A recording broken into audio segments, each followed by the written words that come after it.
wants 200, baby. You ready to get back to the trading action? You aim, you shoot, and make money. It's going to be a great day. You guys know where you're at.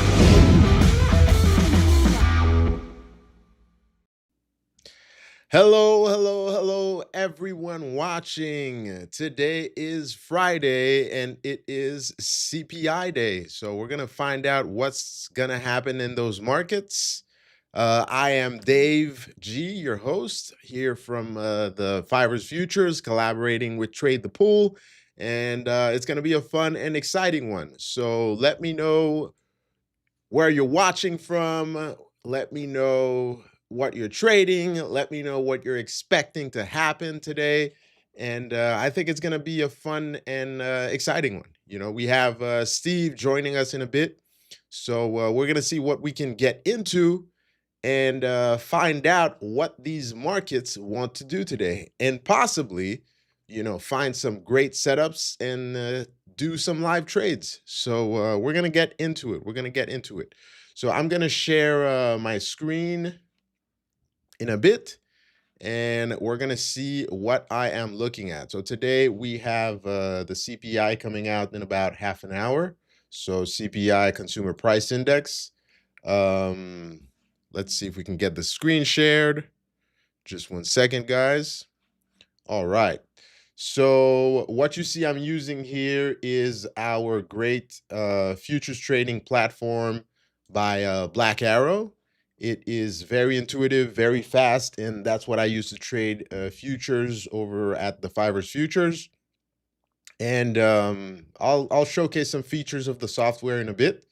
But the great thing about it, well, let me just start showcasing. Right up here in our menu bar, we can have different types of news. We have different types of news feed.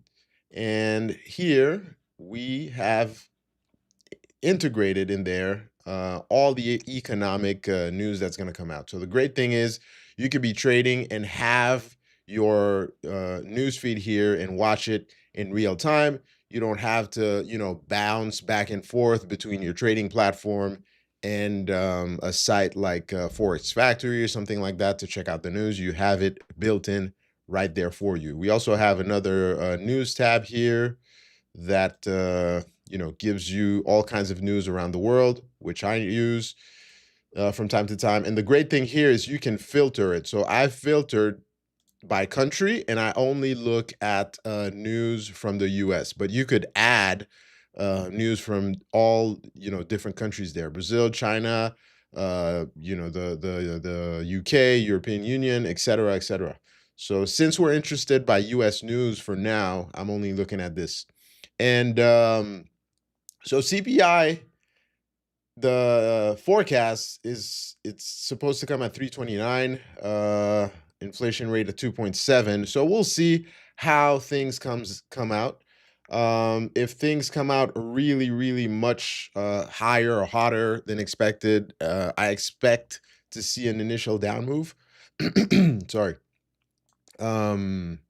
If things come in line, then we'll probably get a lot of sideways action, sideways consolidation.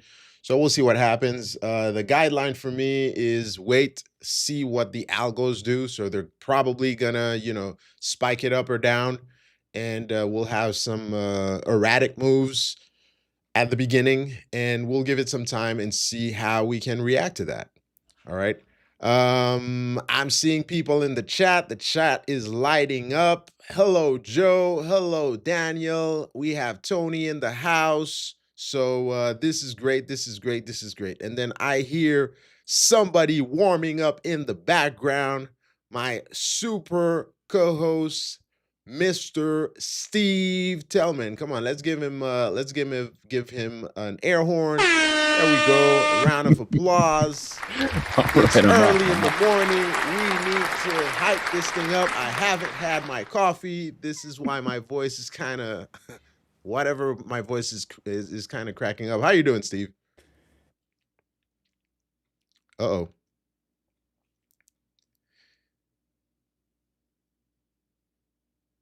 I think Steve was so excited to come on live that his computer decided to crash. So we'll wait. Uh, Steve, yeah, I think you were so excited, your computer decided to just, kick you out and have you log back in. It's got the But all jitters. good. That's the quickest reboot I've ever seen. But I'm glad to be here with you, Dave. It's a little bit early. I Yes. think my coffee computer needs its coffee too. But hopefully we're good to go. How are you doing, man? It's good to see you. Doing good, doing good. I'm doing great. Well, don't do like I saw in this the video where the lady, don't pour the coffee on your computer, because I saw this this meme where this lady was like, "How do you clean your computer?" And you saw a bunch of people literally taking laptops into, rivers and whatever, pouring water and then soap on them. Okay. Anyways, but yeah. I'm doing great. I'm doing great. We had a great trading session yesterday. I was doing it solo, and we caught some of these initial down moves. I wasn't able to catch the huge up move yesterday on the index, but well, not live, but yeah, it was good. How about you? Awesome. Yeah, it's been I missed most of the up move myself. I've been very trading very small and kind of chilling. I've been just so much. Do you ever feel like your own life cycles sometimes sync up with the market, and it's like, oh my God, I Yep. have so much going on when there's so much volatility, and so Yep. Yep. I'm just trying to get my bearings here. I think that we got the follow through day. It's just so tricky for me because I'm not getting everything I want for like the Okay. perfect bottom, so to speak. So haven't pulled the trigger in big size on loading into this rally. We got the follow through day, but now the confirmation day is lining up right with this, big CPI print. So Yep. it's all eyes on the print. And Dave, I was thinking that this CPI is going to be one of the most important because it's going to be the first one after all this craziness with the Strait of Hormuz and oil. Indeed. What yeah, so that's where my head's at. I think that this one's going to be very, very telling, and we're kind of Uh-oh. I think Steve's frozen again, but he'll come back in a bit. No worries, no worries, no worries. On the meantime, I just want to make sure I say hi to everyone. We have Gig. Is it Gabby? Oh, we have Gabby 930. How you doing? How you doing? Joby One Kenobi. Hey Joe, how you doing? Oh, he's saying hi to Steve, but I love seeing it too. All right, all right. Mr. Insomnia Trader himself, Daniel, is in the house. Tony is in the house. Hello, hello, hello. So let's see what we can get into while we wait for Steve to come back. Oh, I didn't even realize that we had the live comments popping up here. So I don't need to highlight you guys all the time. We have Easy One Kenobi in the house. How you doing? How you doing? So we're looking at this market right now. Let me just put my news feed at the bottom. Move this a little bit up. Get this prepared. Yesterday, the you see how much this moved? This is the futures NQ. Moved so much I had to make my screen bigger because I couldn't believe how much we were moving up. This was 1,000 points overnight. These are the ones you dream to be in, go to sleep and wake up and find your portfolio up. But unfortunately, I wasn't in this long, but I caught the other one during the day. So we caught this part of this one. So that was good. All right, well, let's put our news feed here at the bottom. I'll leave this here. This way we can see what happens when the news happens. All right. We have Steve, who's back in the house. All right. You're making us work for it today. You're building this anticipation today. Dave. But If you can't love me at my high packet loss, you don't deserve me at my great internet connection. That's what I always tell them. So thank you for bearing with me. yeah, I think sure, no that it's going to problem. be. I think it's going to be worthwhile. I think we're going to get some nice trading action happening here shortly, and I'm really looking forward to it. So, Dave, where were we before my internet so rudely You were interrupted? about to give me your opinion on the CPI today. We're saying that this is going to be a big one after the whole backdrop of what happened with this 2 week pause, quote unquote, that we got. So what are you thinking? What do you think we're getting this morning? How do you think these algos are going to react initially? And how are you looking to position yourself? Absolutely. So first off, just from a technical perspective, I think it's important to let's see, I'm pulling up my charts on my end here. I think it's important to just No kind of problem. make sure that we aren't getting too lured in. This is what I always kind of this is how I always frame it for myself, at least going into a big Yep. print, because it's so easy to look at the candles from the past 5 hours, 10 hours of trading and start to think, well, this range that we're in is going to it's not going to expand very very violently. I think people kind of got lured in by the size of yesterday's candle and think that we can't get a bigger candle today. So I really hope that it's definitively to the upside, but hey, you know what, it could very easily be a little bit of jitters here. I just wonder, when the market moves so fast so quickly, if any kind of potential reason to take the wind out of its sails couldn't be taken advantage of for shorts to kind of dig their heels in and kind of attack that open space that was just kind of created in the past couple days. So that's what I'm kind of looking for. I think that the range could be quite expansive today, and I'm loading in my charts here to get you guys exact levels. But Dave, just in general, do you think the market is looking to be forgiving for this print, or looking to kind of punish on this print? I think it's gonna depend on how much distance we have between what is the expectation and what actually comes out. So I think if we print very close to what is expected, we could see a wider range of consolidation, but still sideways action. Whereas if we get a print that is hugely unexpected, then it's gonna get interesting. It's gonna get spicy, like you like to say. That is what I'm thinking. I think if the print comes in much hotter than expected, for example, we might get those large push downs. So we'll see. We'll see what happens. The other thing we need to think about and remember is that our very, very good friend Jay Powell is leaving soon, Mhm. and I have that in mind. I'm curious to see what Kevin Warsh is gonna be. Different personality. You have Powell, who was a lawyer and a banker, so very square guy. And then you have Warsh, who's kind of a ex Wall Street guy, but Right. he's an insider. He's been at the Fed. He was there in '08. So he's probably going to be in line with what our dear president wants to do. And we know he wants the markets to rally. Right. So, is Warsh going to be hawkish? Is he not? I think all these things are coming into play, and are gonna we're gonna see how, like we like to call it, how the big money positions itself, and depending on how they're positioned, that's where we're gonna see the reactions and kind of find out, okay, this is what we need to do. So Yeah, absolutely. It's so important to talk about this stuff, and it can kind of get away from you when you're just looking at, like, 5 minute candles or whatever. yeah, These macro environments are so important, and we I think that we have taken Powell for granted. Maybe not you and me, but just the market. I think that there's something to be said for dovishness, outright dovishness, which I think we might see from a Wall Street candidate that Trump handpicked, more or yeah, less.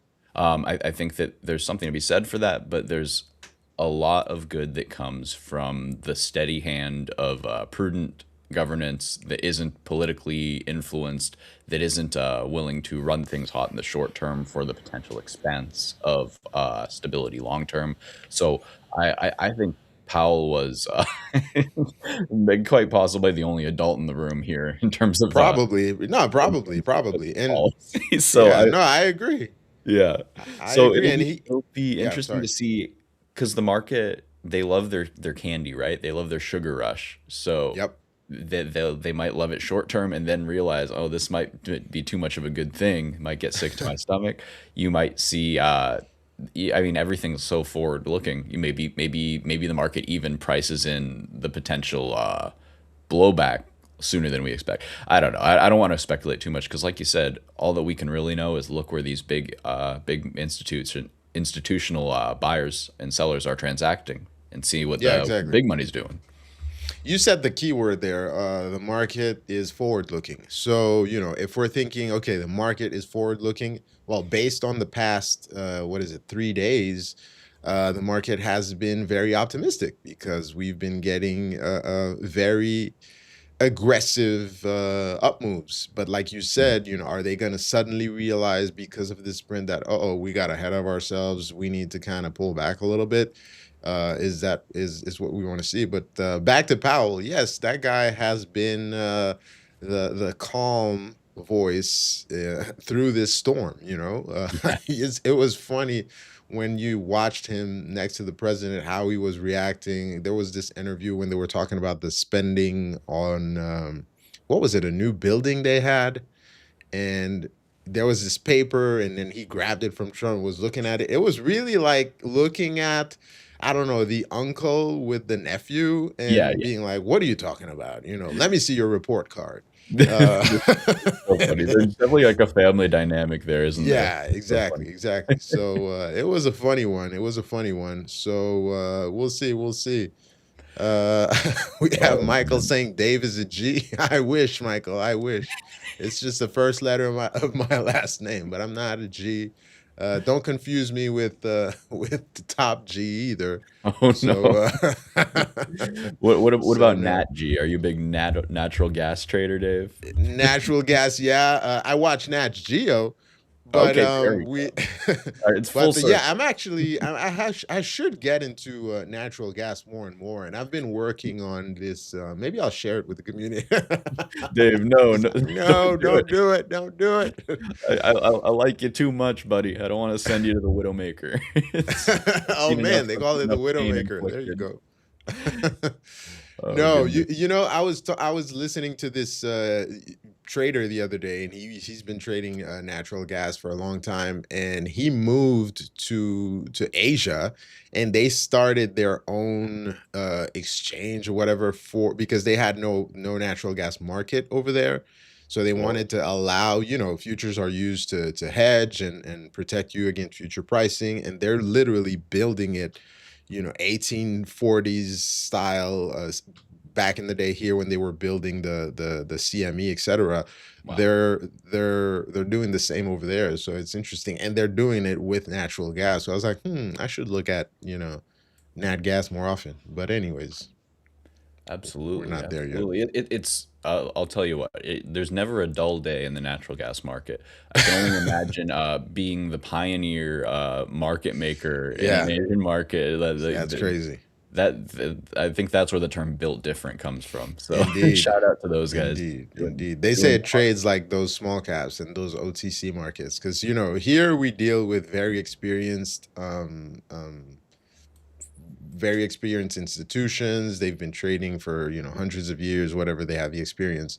But over there, it's a lot of newbies, quote unquote. So they have erratic moves in those markets, and that's why I was absolutely. like, I should look into it. Apologies. No I'm problem, sitting no here. problem. I'm waiting for the coffee to set in, and I'm trying to fix my scaling on this. I look over, I realize my chart's live. So No apologies there. problem. I'm also getting my doodle set up here, so we can. Let's see. Yes. All right. We can draw on. Oh well, I see that you, Dave. You can't see that yellow line that I'm drawing, can you? No, that's probably. All But right. you're drawing something, right? I'm using a third-party software that's apparently not picking up. So we'll use the in-house charting here because I know Okay. that it is robust. There we got a brush. All right. Yes, we have a brush. Perfect. Okay, cool. So I'm whoa, okay. Okay. Thinking, should I position myself before the move?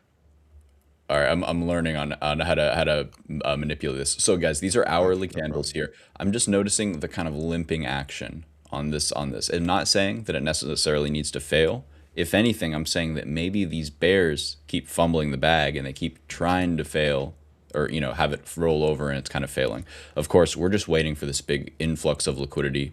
We are going to see a big move up and then down, or down and then up. But Dave, they love to give those big wide wicks, the big wide Indeed. ranges on these days. So that's where my head's at. And Dave, since it's like the kind of we had the big green day, then the follow through day, and now it's this day with the data, I would kind of like to see more of a pullback. And I'm really just watching where we break out from this daily range that will form today next week. You know what I'm saying Yeah. there? Yeah, Yeah. yeah, yeah. I see what you're saying. What you're saying. So like they Um, might they might pull some funny business, and they might even do that Monday and Tuesday too, and trade inside. But I just want to see the directional break of the range that's going to form today, and that's going to be what I think is going to be to watch. Because if we can hold and kind of digest around this level, maybe big wick up, then big wick down, and we end up closing somewhere around where we open, that would be super constructive for me. Because then yeah, we're kind of that speed running corrective behavior in my book. That's true. That's true. It would be very telling if we are able to stay and maintain these highs without much of a pullback. Mhm. That would confirm. Yesterday, I was making a shoe analogy, and I guess I'll have to make it again. That would kind of confirm what the market wants to do. So yesterday, as we were trading, I can't remember who asked what, but I was explaining in real time, and as we were watching the market, I was like, okay, say you wanted to buy a shoe at $100, your whatever, pick whatever shoe you like. And right now the price is $100, and then the price drops at 50 drops 50%. So they're selling that shoe at $50. What you want to see is what you always mention, the volume, how much interest is in this price. So say right now we are trading quote unquote at $100 per shoe on the index, the NQ, and we can't get more than a 10% discount, right? Every time it drops to 10%, so it drops from 100 to 90, people pile in and buy it because they're afraid, quote unquote, that Mhm. the shoe is everybody's going to buy it. That's the psychology. Well, that tells us that, okay, the crowd wants this to continue to move up. Right. Whereas if we get a discount and then it continues to discount and continues to discount, that means people are not interested in it at these prices. And maybe we need to get a free shoe. We need a giveaway before we buy the shoe. Okay, I'm in. I So like that's that free 99, and that's my favorite price. I see there we what you're go. saying, and it kind of goes hand in hand with like a principle that I think is so important, and that's just like to match up the volume. Oh, we were talking about this, the volume and the Yeah, effort. exactly. Yeah, yeah, yeah. Match So totally. match the volume with the effort. I love it. I love it. Yeah, with the shoes, absolutely. Why? Dave, sometimes I feel like I'm still in kindergarten because I'm like, give me a word problem and I will understand something so much better. Like, give me, give me like, like Timmy has 5 apples. Like Yeah, give me something like that, and I'm locked in. And I so, agree. I love the analogy and the comparisons because that's what makes you understand concepts better. If I'm just talking about price and whatever, but if I compare it to an actual palpable thing, it makes it, at least for me, easier to understand. Or maybe I have the mind of a 5-year-old, which I do very often. When I write in those LLMs, I'm like, hey, explain the CPI to me like I'm a 5-year-old. And yeah, like a 5-year-old or a golden retriever, right? Or a small there you child. go. What's the line from Margin Call? That's how I feel a lot. Yeah. Let's see. So, what is it? Are we?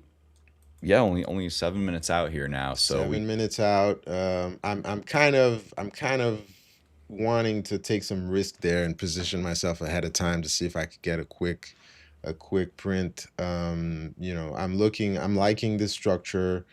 The way we're talking about it right now, Steve and I, is it's possible that we this blue line here would be the highs. I have my volume profile up. We're seeing a lot of low volume nodes here in the volume profile. So it's Mhm. entirely possible we could get a wick up Yep. and then a push down. And basically what Steve is saying is if we're able to stay within that range, that overnight session range that we've built all night, and kind of trade within that today, that would be a great sign for next week. The analogy I'm making is, your shoe here. Let me just write it on the the chart so we could see it. Your shoe here is trading, at $100. And then if we go to here, it's like your shoe is selling at like, I don't know, we'll say $90. Well, if the shoe stays within this range and never gets more of a discount, and we see, increased volume, that means that, hey, they really like the shoe at this price. And what's going to happen soon is we won't have enough shoes to sell, and we'll have to raise the price. We'll have to put it at, 120, for example. Right. Or Dave, maybe running with your analogy here, maybe instead of the bottom of the range at 90, maybe they do a flash sale at 80, and then they realize, Yeah, wow, look at all this buying demand. They love this at 80. They were just a little yeah, hesitant at 90. But yeah. I bet that tune will change when they realize how fast they're leaving the stores, leaving the shelves at 80, 85, right? So that's what I'm kind of thinking where the bottom wick. So I think you're right that I'm just not sure on the order, right? But I think it's very possible that we'll get a wick above, like you're talking about, to clear out that upward liquidity. Like we're like running uphill, uphill, uphill, and there's still more to grab uphill. But Yep. like we have one last kind of burst of momentum, so it might reach up, grab that, then pull down in like under our $90 bottom of the range, give us Hmm. that flash sale, and really prove that we're still bullish on that reach into internal liquidity. If we did get that kind of top wick, bottom wick action and close somewhere around that, metaphorical 90 handle, what is it in reality? Let me pull Yeah, it. we're not looking at real prices. I'm looking at the SPY, you're looking at the NQ, I think. So we could Yeah, say, I mean, not the SPY, the ES, metaphoric 90 would be around 68.50 something. Yeah, that looks on looks the about on the right there. SPY, and then on the Qs it would be 25, the 25 200s right below there. So Yes, let's sir. see. All right, and I'm also working on getting my gamma exposure stuff populated here. Usually, I wait Yes, for the market to actually open, but we can work with yesterday's data, and that can give us a nice framework for potential levels. So I'll be having those in just a second. I just got to get them transposed from SPX into our futures. indeed. That's on the way. Let's all right, we're 3 minutes into it. I love risks, so I'm gonna put a buy stop right there. Ooh, and And spicy. whoa, I'm already in, really? And All right, good, good. One of us needs to play this and make some money. Dave, personally, if this was my own account, I would be watching from the comfort of my own bed. I do not like playing data releases, especially on the West Coast here. It's like, all right, you're gonna wake up and you're gonna see some giant freaking candles. Like I don't trade my best when it's like that short of a time between sweet dreams and big volatility. So I like watching and playing the second half of the day usually. So what we can talk about is of course play calling what you're in, and I will tag in if it looks good. Don't get me wrong. I like Sure, that. sure, sure. No, what I'm doing right now is, I want to show the everybody that's watching that you can actually trade before, during, and after the news. So I want to showcase it live. I love it. And then if we take I'm actually, um, risking 1 R to make 0.75. So it's not a great risk reward trade. This is kind of gambling. But I really want to show that, hey, you are able to trade during the news. And, Mhm. let's put our money where our mouth is. We I said love it's possible we get that wick up and move down. it. So let's see if we get it, Absolutely love it because there's so and much money that can be made if you're able to control that risk and really, just make sure that you're not putting on too much. Make sure that it's, the micro instead of the mini, so to speak, or whatever your exactly instrument you're trading. You're defining that risk. We have, let's see, under a minute now here. under a minute, and we'll see what happens. And for the viewers, I will bail out if this doesn't move the way I want it to move. Actually, let me just switch to let me just put two time frames next to each other. I'll have a 5 minute on the right and a 1 minute on the left. This way I could see what is going on. And I could even go lower on this, and you could put a 30-second chart if you want. You could put a tick chart. We just want to see, we're seeing the volume increase to here. So we'll see what we get. And then we have the news. So we'll instantly know what the print is. And I'm Absolutely. not even looking for it to go all the way up. I'll just, get that wick up and X out of it. There we go. There we go. All right. We made exactly And kind of 0.75 R. we're, whoop, do I got you there? We got it. We got it. There we go. Yes. Whoa, We got it. mama. We got it. We got it. We got it live. We're doing it live. I feel like I lost connection for 5 seconds. Now I'm hearing. This is going back. Well, sorry, I'm losing you there. Well, guys, for everybody watching, we did it live. It was very tiny risk, but we got it. We got it live. We got the trade. Let me show you the executions really quickly. So we got in. I don't even know what the print is yet, but we'll look at it in a second. We got it exactly the way we wanted, and I didn't even see it execute. So we got in there at those 68, 60, 68, funny enough, and we got out right there at 68.83. I want to see how this moved on the NASDAQ. Sorry, guys, let me get this out of the way. Let's see. Did we get 100 points on the Qs? Wow. So Yeah, we got 80 points. Yeah. Dave, it booted me for like 3 seconds, and you're already out of the trade, huh? No, You, it instantly got it. We got the yeah, trade. It did exactly what we thought it was going to do. So good on beautiful. you there, for calling it right. So I was showing that we got in. I didn't even see it execute. I just That's saw wild. the print, the thing wicked up, and then I saw 0.75 R on my PNL. So Wild, beautiful. so yeah, Well, we got in there at those 68.68s and exited right there at 68.83, which what was that? That was a 20-point move wow, on the ES, which is pretty nice. I mean, that's for good. That's a yeah, good for move. something that moves 50 points, 40 to 50 points on average on regular days, not lately. It's been moving up to 100 points sometimes. This is a great move. So Absolutely. let's see what we get And I'm just after wondering, the I'm open. starting to pull these levels here. We wicked up to 6888. Nice auspicious number there. We already gave back 10 of those points, and I'm wondering if that was the liquidity that we were looking for, and we might be ready to drive down now. So if they give me an expansion candle, then I will be looking to tag in on a retrace back up into those moving averages as they come down. Just wanted to mention that core CPI came in. The forecast was zero point 0.3. We got 0.2 there. So we're seeing how the market is kind of digesting that print, and we are going to be. I'm looking for a little short here, to be honest. We'll see if it gives me a good entry, but I just don't want to force it. That's all. Because hey, No first impulse is problem, no up. problem. First impulse was up. So we'll see, we'll see. Give me just one Yeah, second, looking absolutely. at something here.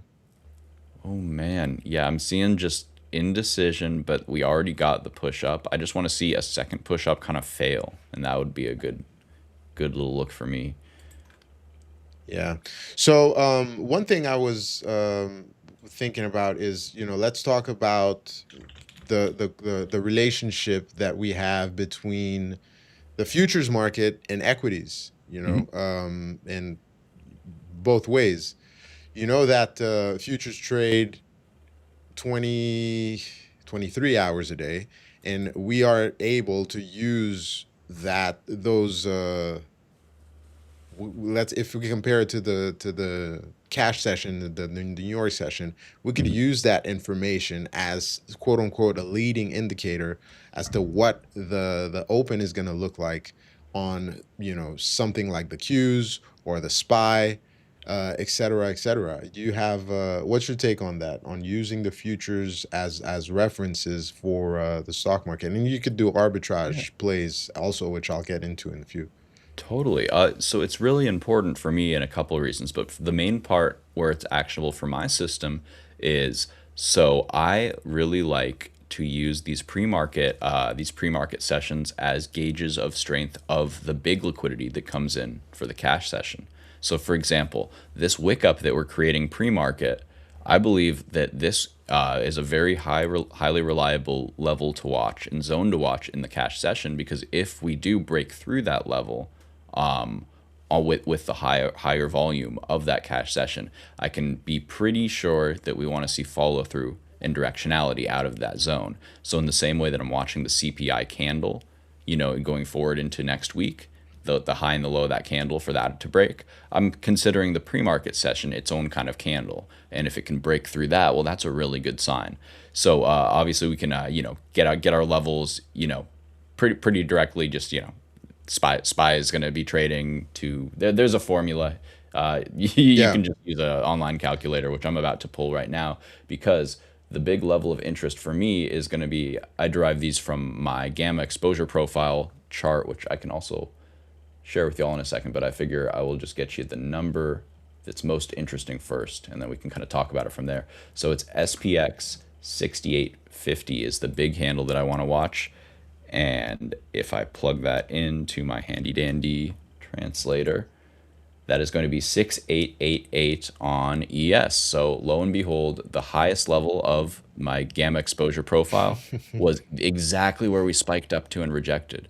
There you So go. that's giving me a lot of information. And what I'm going to do is I'm going to switch my screen here if I can. No problem at all. Take There your you go. time. I'm just gonna take a couple questions here that I'm seeing. Hello, Tay Keith. How you doing? We have Daniel saying GC pushing on CPI, not so normal. Nice. Okay. I'm gonna take a look. GC, for those who don't know, is gold. So we'll take a look at gold in a few. I have Joe asking, can you customize the hotkeys in Black Arrow like you can do in Dash Trader? Yes. You can definitely customize your hotkeys there. You can create whatever hotkeys you want. So you would right click on the chart. We're gonna pull up my screen in a sec. Cool. Sorry. Yeah, perfect. There you go. Yeah. So you would right click on the chart. You would go to settings right there and more settings. And then you go to hotkeys right down there. And then there's a bunch of setups you can do, and then you can create your own hotkeys and everything. And then quick thing that I really like to use, that's what I used this morning, is if you press shift. So let me put this bigger. If you press shift, you could do visual trading, which I like to do because I'm a very visual guy, and have your brackets preset. So for example, here I have a bracket called 1-to-1 BK. So it's my 1-to-1 bracket. Basically, I'm risking 1R to make 1R in profit, which is the trade I took today. And you can already see, okay, where's my entry going to go? Where's my stop going to go, et cetera, et cetera. So, and then if you press Alt, it'll be the same thing, but for shorting. So great thing there. Let's get into, I hope that answers your question, Joe, and keep the questions coming. That's why we're here. Let me get Steve. Let us know what those levels are and what they Yeah, look like, absolutely. because you have the numbers, man. You had the high. I got the data. I got the data. Like Arby's got the meats, Steve's got the data. So what I got here is, and we're seeing it change real time here. So just because the markets are closed doesn't mean this doesn't update. It just doesn't update as much until we get the big volume in Yeah. of all the degenerates getting there in cash session, buying their options. But what we're seeing is each of these levels changes based on the amount of notional value in each strike of SPX contracts intraday. So this is for contracts expiring at the end of today. What we see is this big green gamma bar represents a lot of people want to see, they bought this strike, this 6850. What happened? Where did we spike to in the market? Well, we spiked to the exact corollary to that 6850 level in SPX, I believe 6888 on Yep. ES. So that was the target. We spiked up to this bar and we rejected. So now the big level I'm interested in is this biggest put side level, 6,800. So if I go and transpose that in my little handy dandy converter, we're looking at 6837 as our downside kind of low of the range where we could potentially eat down into. What I will say is that where the kind of flip looks like it's occurring here is going to be right about 6830. So 6830 SPX is looking like 68.68. So essentially, that is kind of the base of this spike. So what this is telling me is that the reason why we spiked to that level is because there was a big liquidity draw up there. If we are going to kind of run it to the upside then downside, first it will check in at 68.30. It will check and see if it wants to engulf this wick on like a 15-minute or a half-hour candle. Then if it can engulf, it can head down to that 6800, or what did we call that? We 6838, I believe. 68.37. Yeah. Yeah, 6830. Yeah, right around there. So that's kind of those are the kind of levels that I'm looking for. What we have the potential to do, not saying it happens, but if we get to this 6800 level and then we see the 6750 node growing really big, we do have the potential to slide more. Just like if we hold this kind of pivot area, this zero gamma area, well, we might see the gamma start growing here again at 6850 and even higher, and that could rip us up through that wick, that pre-market wick, and into the promised land.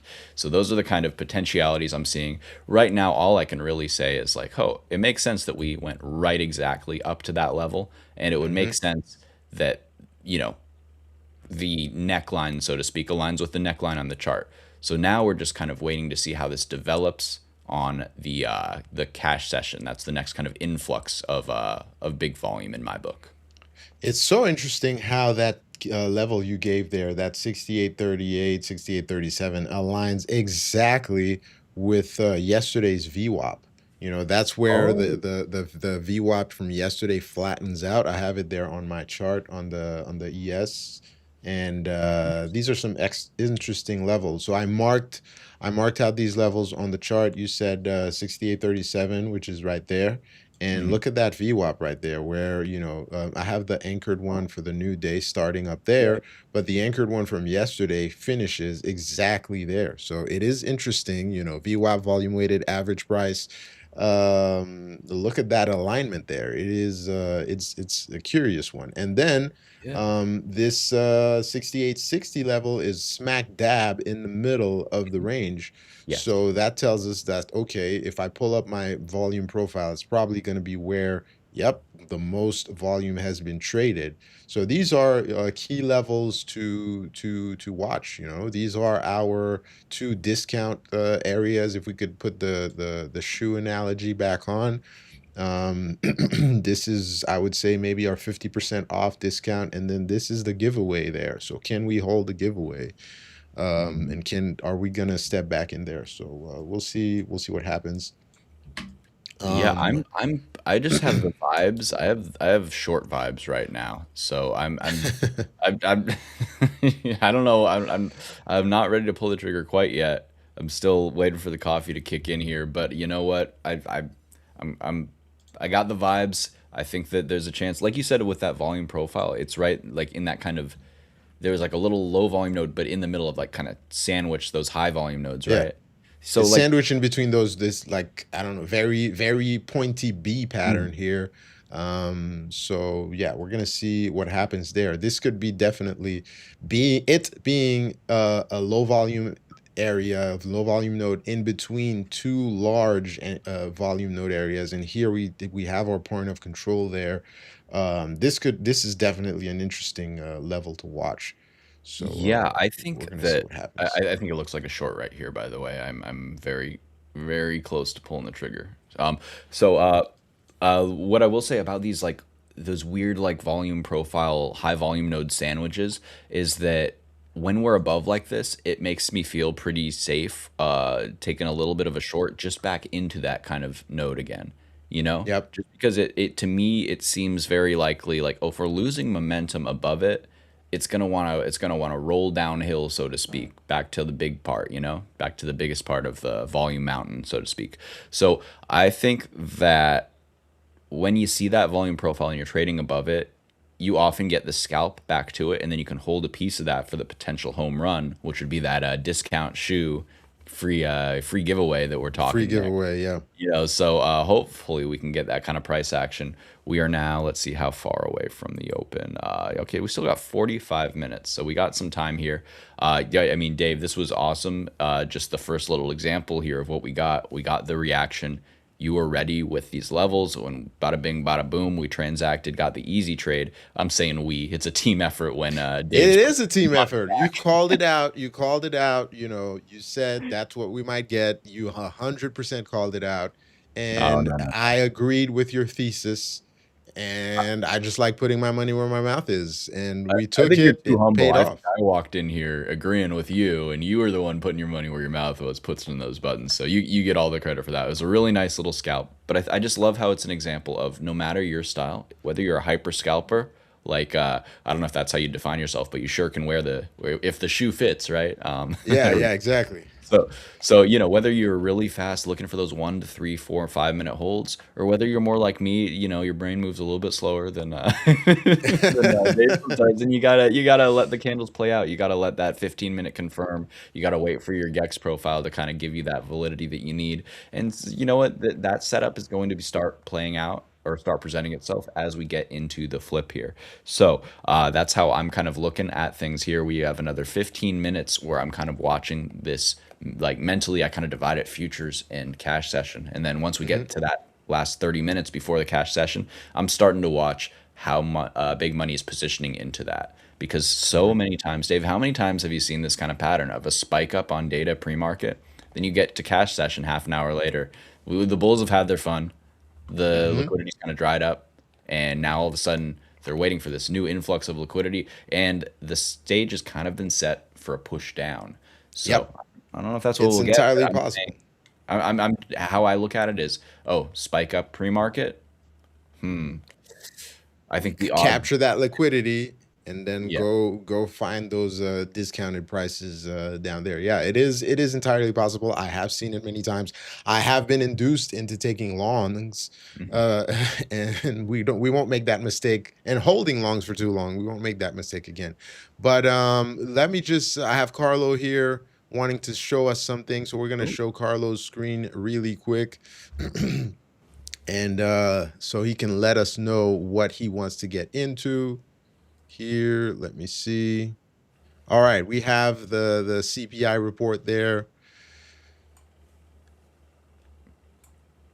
let's see. Yeah, the 2.8. Let's see. I'm just double checking with my numbers here on my No Bloomberg economic problem. calendar. Can't remember if Yeah, headline CPI 2.8. So cooler than forecasted. Core CPI 2.8.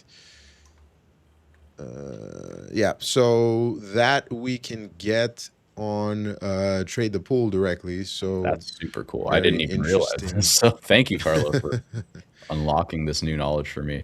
Very cool. Yes, Okay, yeah. indeed. Yes, You can see the indeed. month over month. Awesome. The headline, core CPI month over month. Everything you need. That's very cool. Yep. The month over month. Yeah, you have a lot of interesting data here, and then we have the categories here. If I could get those, if I could just see the screen correctly on my end. Could you scroll down a little bit, Carlo, so I could see the information at the bottom? There we go. Oh, nice. Yeah, key Key categories. categories. There you go. Energy, food So on that's home, what we shelter, used vehicles, medical care, etc. So we even have like a key takeaway there.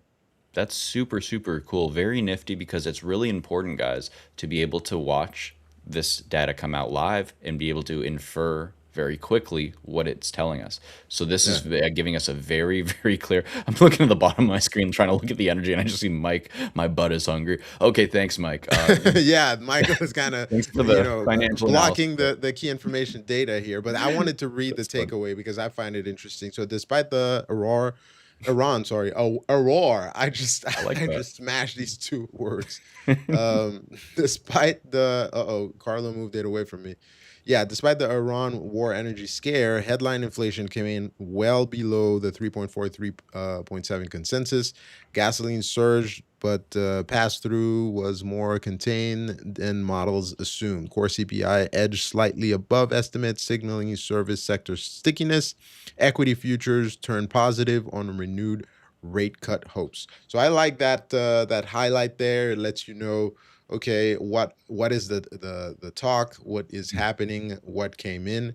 So awesome feature there. Awesome feature. Thank you, Carlo, for that.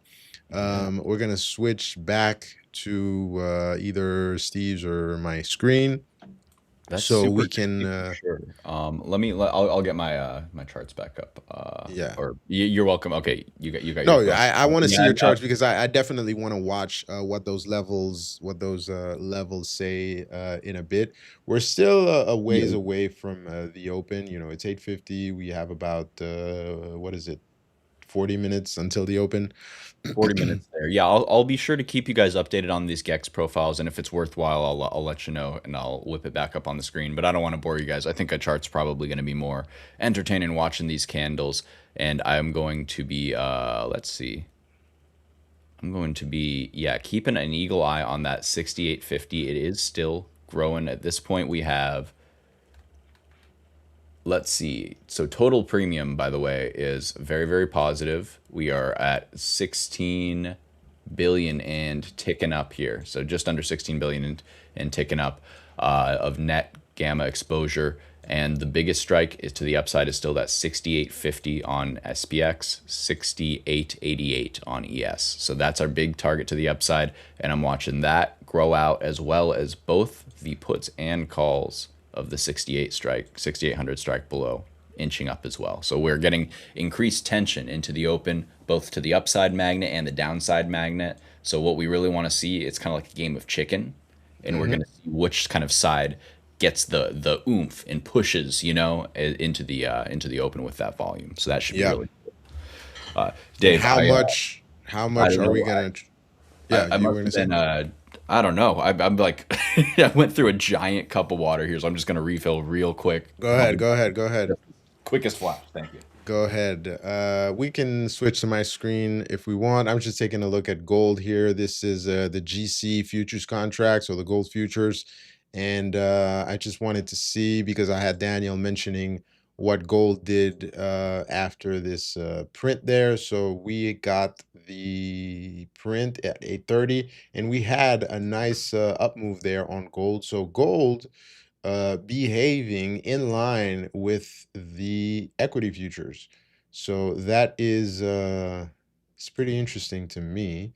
We were thinking about going short gold a few days ago, but the narrative now has completely changed. So let's see what the asset decides to do today. So this aligns this 4800 level here, 4806 aligns with this previous, at least on the technical level, with this previous support area. We know support becomes resistance. So let's see, just like Steve was saying, if we're kind of getting the range, this is more or less the area we're thinking we're going to trade into today. And can we continue and continue with that upside momentum, or are we going to need to pull back further down? That's what we'll see once we open the session. I think you're on mute, Steve. Give me a sec. Let me unmute you. Am I coming through? Yes, you're coming through now. I just got to give a shout out. So what's up, Steve gang? Stephen Barry in the chat. Go Yankees. We gotta represent. us Steve's got to stick together. Sorry, I just saw that. I Nice. know it was No, a it's while fine. It's ago fine. now. So Dave, I see gold on your screen here. I was hearing you talk about the levels there. On a little bit of a higher time frame, like do you have any read here? It's just so I think it's bullish, but it's just really making me work for this read. How do you feel about it? It's yeah, it's making us work. So let me just zoom out and show you how things change on a dime. Let me put this on an hourly chart. Mhm. So when was it? I think it was, yeah, it was around the beginning of April. No, it was, I think it was the 6th of April. This is what the chart looked like. And Right, on a right. shorter time frame, you know, very simple setup. We had this this trend line consolidation break, you know, something you're looking to swing. The short was looking very nice. We had this initial down move. We were, you know, tapping in, we tapped twice into these 4720s, And around here, I think a lot of our viewers and everybody was getting short, and it was Yeah. looking nice, looking to break this longer term trend line. And then things started to change because we got the news right there. Oh, yeah. And things went up. So it is hard for me to read, honestly. We are respecting it, at least strictly on a technical analysis basis. We are respecting this trend line. We are slowly trending back up. Yeah. And if I was a betting man, I would say, it's 60-40, so 60% bullish, 40% bearish. So I think it's possible we continue to see more upside. And the key area, at least to watch for me, is the area between that whole 5,000 number and the 5,100, which is, a little bit higher up over there. Hmm. Um, because that aligns with war news here. This is the first drop we got after Operation Epic Fury started. We had the hesitation there. We had this drop. We had a second hesitation there. So, key areas formed there for me, and then we completely lost it right at the 5,000 number right there. So I don't know. Were we getting margin called here? Was it panic selling? Was it just people wanting to have cash on the sidelines to redeploy once we got positive news? We don't know. So gold, to me, for the short term, I think the possibility is we continue to the upside and go test those $5,000 levels before we, just crashed here. And maybe we'll need another deeper pullback to continue to revert back up. Wait, Dave. So Okay, a we'll few see. things. First off, I think this is a short here with a stop over that red candle 2 minutes ago. I'm uh I'm taking it in the sim. I'm taking it in the sim, but we're not getting too hasty, too crazy. Just want to put it on your radar that I think that it is worth just. I'm gonna stop down in 2 minutes and laugh, aren't I? Oh, Nah. thought process was I thought it was looking a little bit weak. We got a little bit of a jolt candle down, a few candles coming back into the moving averages. I would like to see that respect and then kind of continue to push down, lose that 68.70 handle on ES, and then kind of start sequentially sweeping the stops that we made about half an hour ago at 65, 64, 62, and also 62. So that's kind of just the little scalp that I think is potentially a little foothold into a nice short. I also just don't want to get too darn bearish because you know what? Oh, you know what? I'm looking at your screen and that's a really nice uptrend line there. I really like these just kind of like literally just up and to the right lines Yeah, like that. Because I what like you'll them see too. is like there's clearly was an algorithm firing on that, and then when it lost that, it was underbought, in that kind of just basic trend. And then, yeah, you Yep. get the explosion back through it, and now it's kind of hanging out under it. And I think that's a good kind of way to just visualize and kind of not overthink it, right? Because sometimes Yeah. it's so easy to overthink it, but it's like, okay, well, if I just draw a line up and to the right, sure, sometimes we're hugging above it, sometimes we're hugging below it, but it's clearly oscillating around this upward trend. So we got to respect the upward trend until we have a reason not to, I guess is what I'm trying to say. Yeah. I think you're well, we have to respect the upward trend indeed. But I think that your thesis definitely makes sense that we might need to, get a quick move down. Especially we saw those two key levels, that 6860 level and this 6838 level on your Gex chart here. Mhm. Those gamma levels, sorry. So I think that it's entirely possible for us to continue to push lower and find better discounted prices here, and we have a clear level to risk off of. This 6888 there is very clear that we had a rejection there. So I think the short definitely makes sense. I might actually again put my money where my mouth is and risk Yeah, off of that it's that starting to high work here. there. So we're Starting to do the in. thing. I'm in with you. You're in. So we'll Nice. take this win together, or we'll take it. We'll take the loss together. Hand in hand, Dave. Today No I more don't want to be emojis. trading opposite sides like we did the other days. I didn't like that. Yeah, So okay, absolutely, absolutely. So so so we'll be in it together. yeah, it you know again, remember guys, this is for me it's in the sim. I don't like risking too much real money in the pre-market session before it unless I'm like Dave, I'm feeling sharp and I see the directionality, I have my thesis and I'm executing fast in at the right level with a limit order, out at the right level with a limit order, bada bing, bada boom. Like I said with this one here, it was a very tight stop over that 68.75, a candle close over 68.75. We are getting the start of a little drift down now, so I think that we can see follow through. I was Indeed. not anticipating being in a trade right now, Dave. I pulled up some other nifty stuff, but I don't want to Go pull us ahead, away go from this ahead. trade. No, Well, we could look just at your real quick. stuff and then I'll hide the trade and fake the win. There you go. You saying the quiet part out loud. Come on. All right. So for gold, well, I wasn't sure. This is so That's dumb. This is the world we live in with Claude Code. I built this darn thing and I still wasn't sure if it would nice. work if I plugged in gold's numbers. It does, so that's neat. Nice, Um, nice, nice.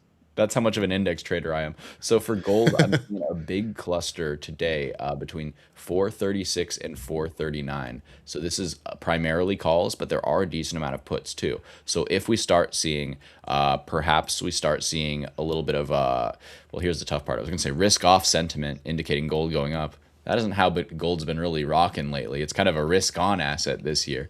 But Yeah. let's not overcomplicate it. Let's say we see strength in the gold chart, what we can kind of anticipate. Well, let me pull up my before I start yapping, let me double check and see where gold actually is. I was watching your I futures. could tell you right now. Oh, okay. I was going to It tell you looks the like futures number. 438 on the GLD ticker. I don't have the Yeah, it's futures yet. 47.93 on the gold futures on GC right Okay. now. Perfect, perfect, perfect. So, right, basically, what it's telling me is that we're kind of cooking right towards the top of this this kind of area of interest or node. What I'm seeing is, yeah, even there, that tick right there, I saw these nudging up Hmm. on these higher volume nodes at 450 and 445. So to me, this is telling me that they would like to try to. They're kind of opening the door to ramping it to icing all of these puts. We'd like to see these puts shrivel up and people say, hey, okay, I'm wrong on these 0 day puts. I'm going to eat these. Once they close these 0 day puts, well, then the market makers, they don't have to hedge those. So that takes a big pressure off this. We'd see the red leaving this part and the green Hmm. growing up in these strikes, and we'd look to kind of follow that trade up. So that's what I'm definitely watching. Your pivot is going to definitely be this 436 level.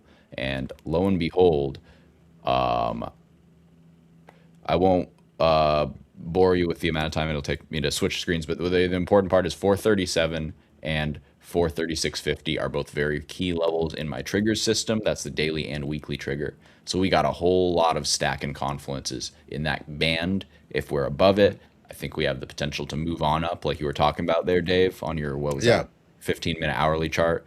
Hmm. And if we lose that, well, then that's a very clear level to risk off of as well. So I think that that's just very notable.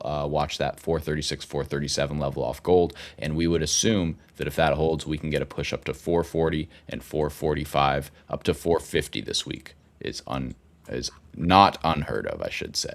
Not unheard of. Honestly, Yes, indeed. honestly, that could happen today. That's a 2 to 3 day move. We're gonna see what happens. And like I was saying, strictly on a technical analysis point of view, that's why I was saying it kind of looks more bullish. 60/40 in my opinion. Maybe that'll go to 70/30 and continue to grow throughout the day. But I think the magnet, that $5,000 level magnet, is stronger than the push to the downside, Mhm. especially with the positive outlook we've had so far. We have a war that's on pause, if we could call it Yeah, on that. timeout. Exactly. We have CPI numbers that came out this morning and kind of pushed the market up, at least in the short term. So let's see what happens with the assets. But like I like to say, these are strong opinions, lightly held. I didn't come up with that. I stole it somewhere. I can't remember which which trader said it, but he's very famous and much better than I am. But I like that saying.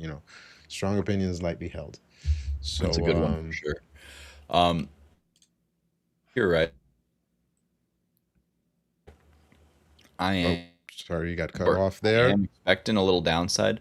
That being said, that doesn't mean that I view these numbers, this CPI print, as bearish or hawkish, you know?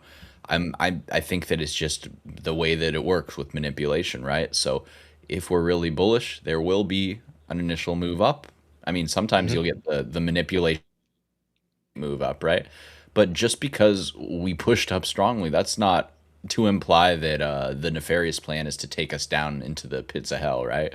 Maybe Yeah. it's like, well, first move was the real move, but that needs to be counterplayed, that needs to be hedged against, that needs to have all these dynamics kind of interfere and overlay with it, and that is what causes the manipulation down that I'm looking to play right now. But I Hmm. still think that this will resolve upwards within a week or so, a day, a couple days, really. So that's Indeed. kind of where my head's at.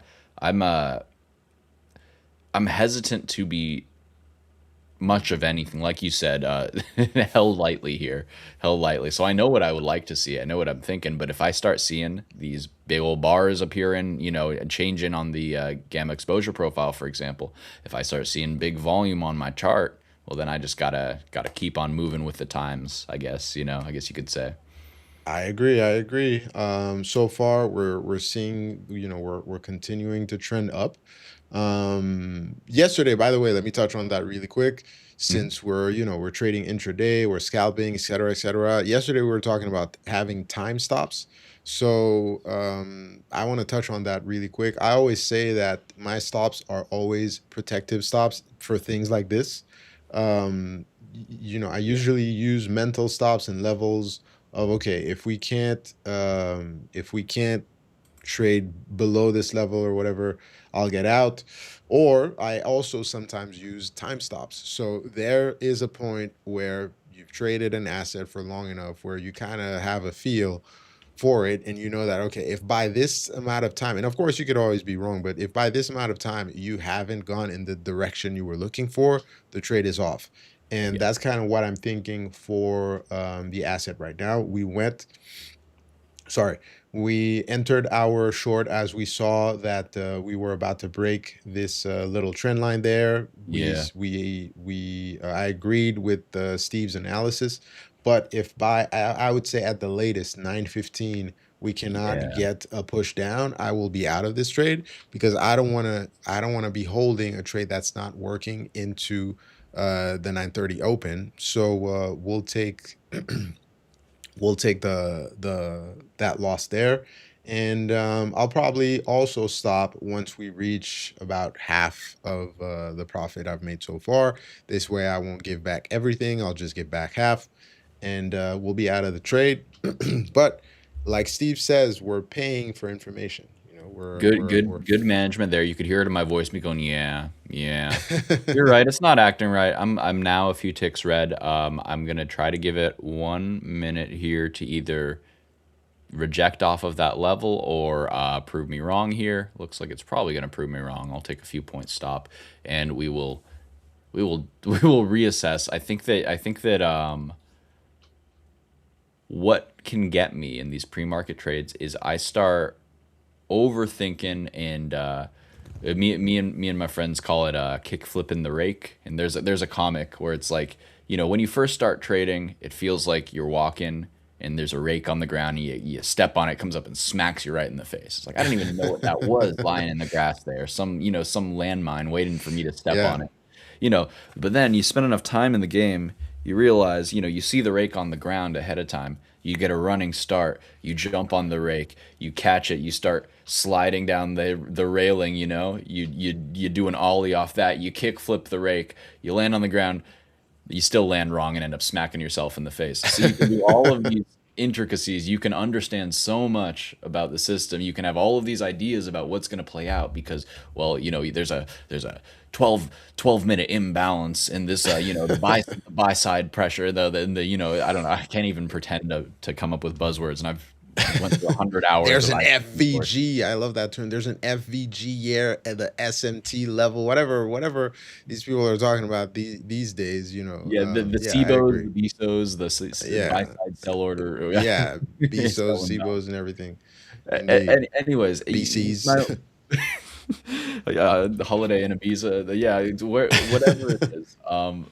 So what was I talking about? Okay, you can No, you were talking about how you could get hit in the face by the rake, but in different ways. You might Yeah. just get smacked right away, or you might have to go through this whole process before getting hit in the face, and that's kind of what we're doing Right. here. Right, and it's like the overcomplication in particular for me. It's like where it's like you can conjure up some wild narratives. And the thing is with smart people, it's this intelligent trap. I'm not saying I'm smart. I have okay days, but a lot of you guys are smart, and sometimes smart people are worse traders than dumb people, and nobody wants to hear that. Yep, But dumb yep. people can turn their brain off and just trust the process. And Indeed, I've sometimes the heard that a process is lot. not the hard part.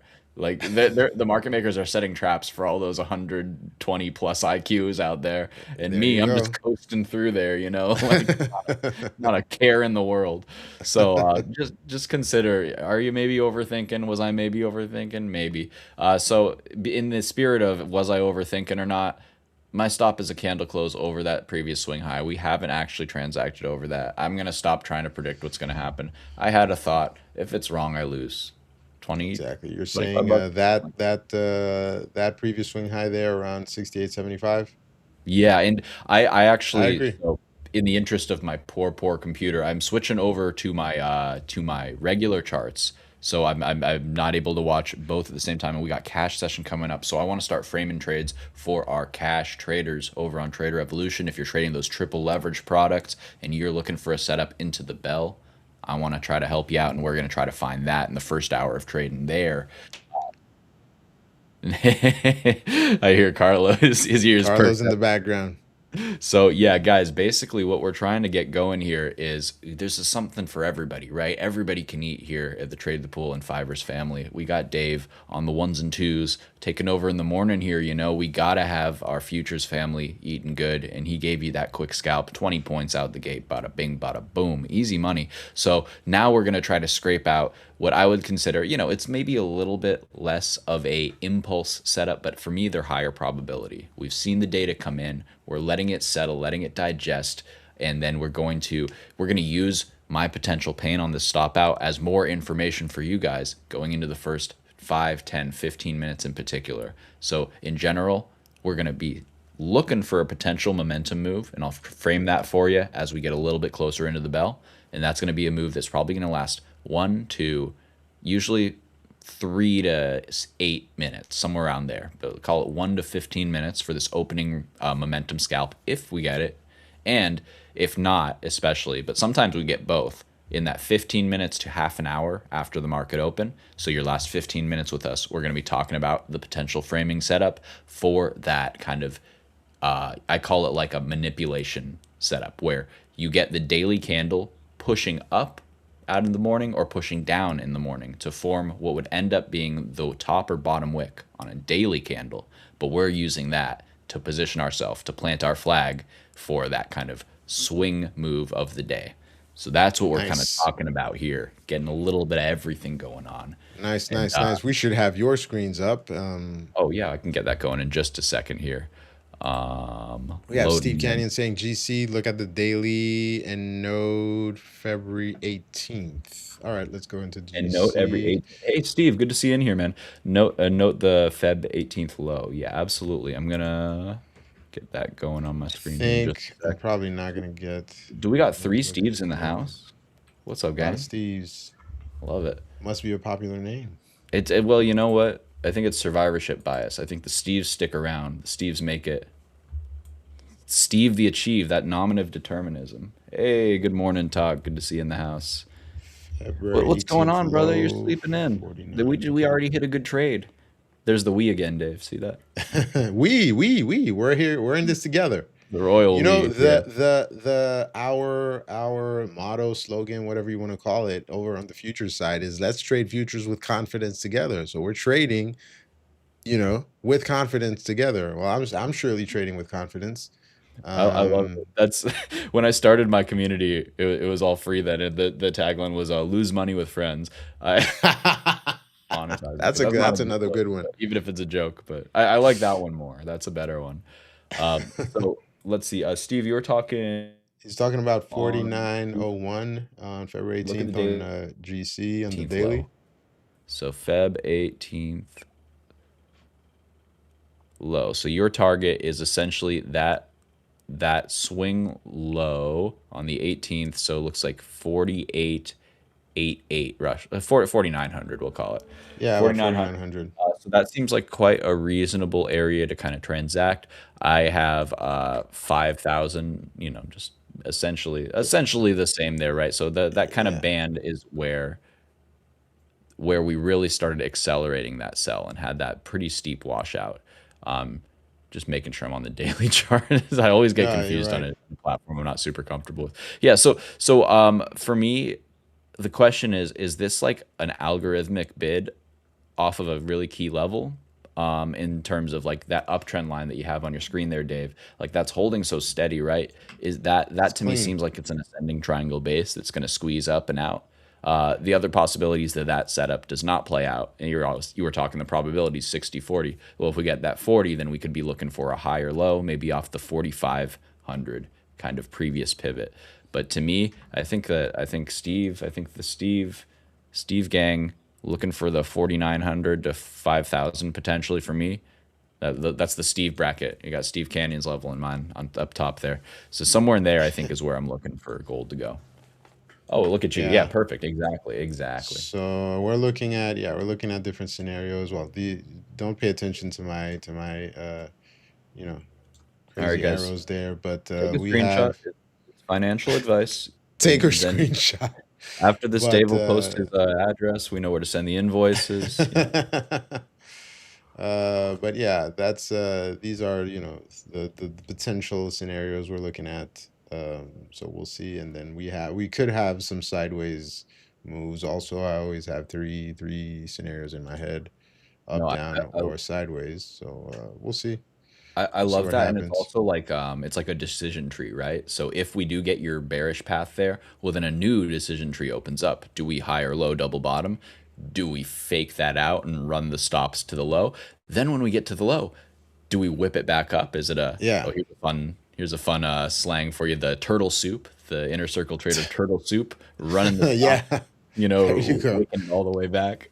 Yeah, yeah, Or that's another one there. yeah, or we could So fall yeah, off the face of the earth. Who's to say? we we don't know, but yeah, I think the most likely scenario is we kind of go test those levels up there, and then kind of after that initial move, then we get this. Sorry, we get this deeper pullback here to somewhere around these levels, because we got a little bit of consolidation there, and we continue higher. As I'm hopeful. I'm being optimistic. As the news gets better around the world, I don't want to be calling doomsday or whatever. I've heard a lot of World War III calls. I don't want to be Oh. that guy. I just want to be optimistic. I have kids, so Yeah, exactly. That's the thing. All these guys on my Twitter timeline talking about World War III. Some of us have something to lose. Some of us want to be a little bit positive here, guys. Come on, chill out. Get off Twitter. yeah, It is very grim, and it's hard not to get swept up in it. But this is what I always say, Dave. I said if you think SPY is going to be higher in a year, 5 years, 10 years, so I hate to break it to you, brother, but you're bullish on humanity. You're exactly. bullish on the world getting their stuff together. Let's put it, and Indeed. getting their act together. Getting their Because act together, at least behaving. yeah, Let's just exactly. At least behave. my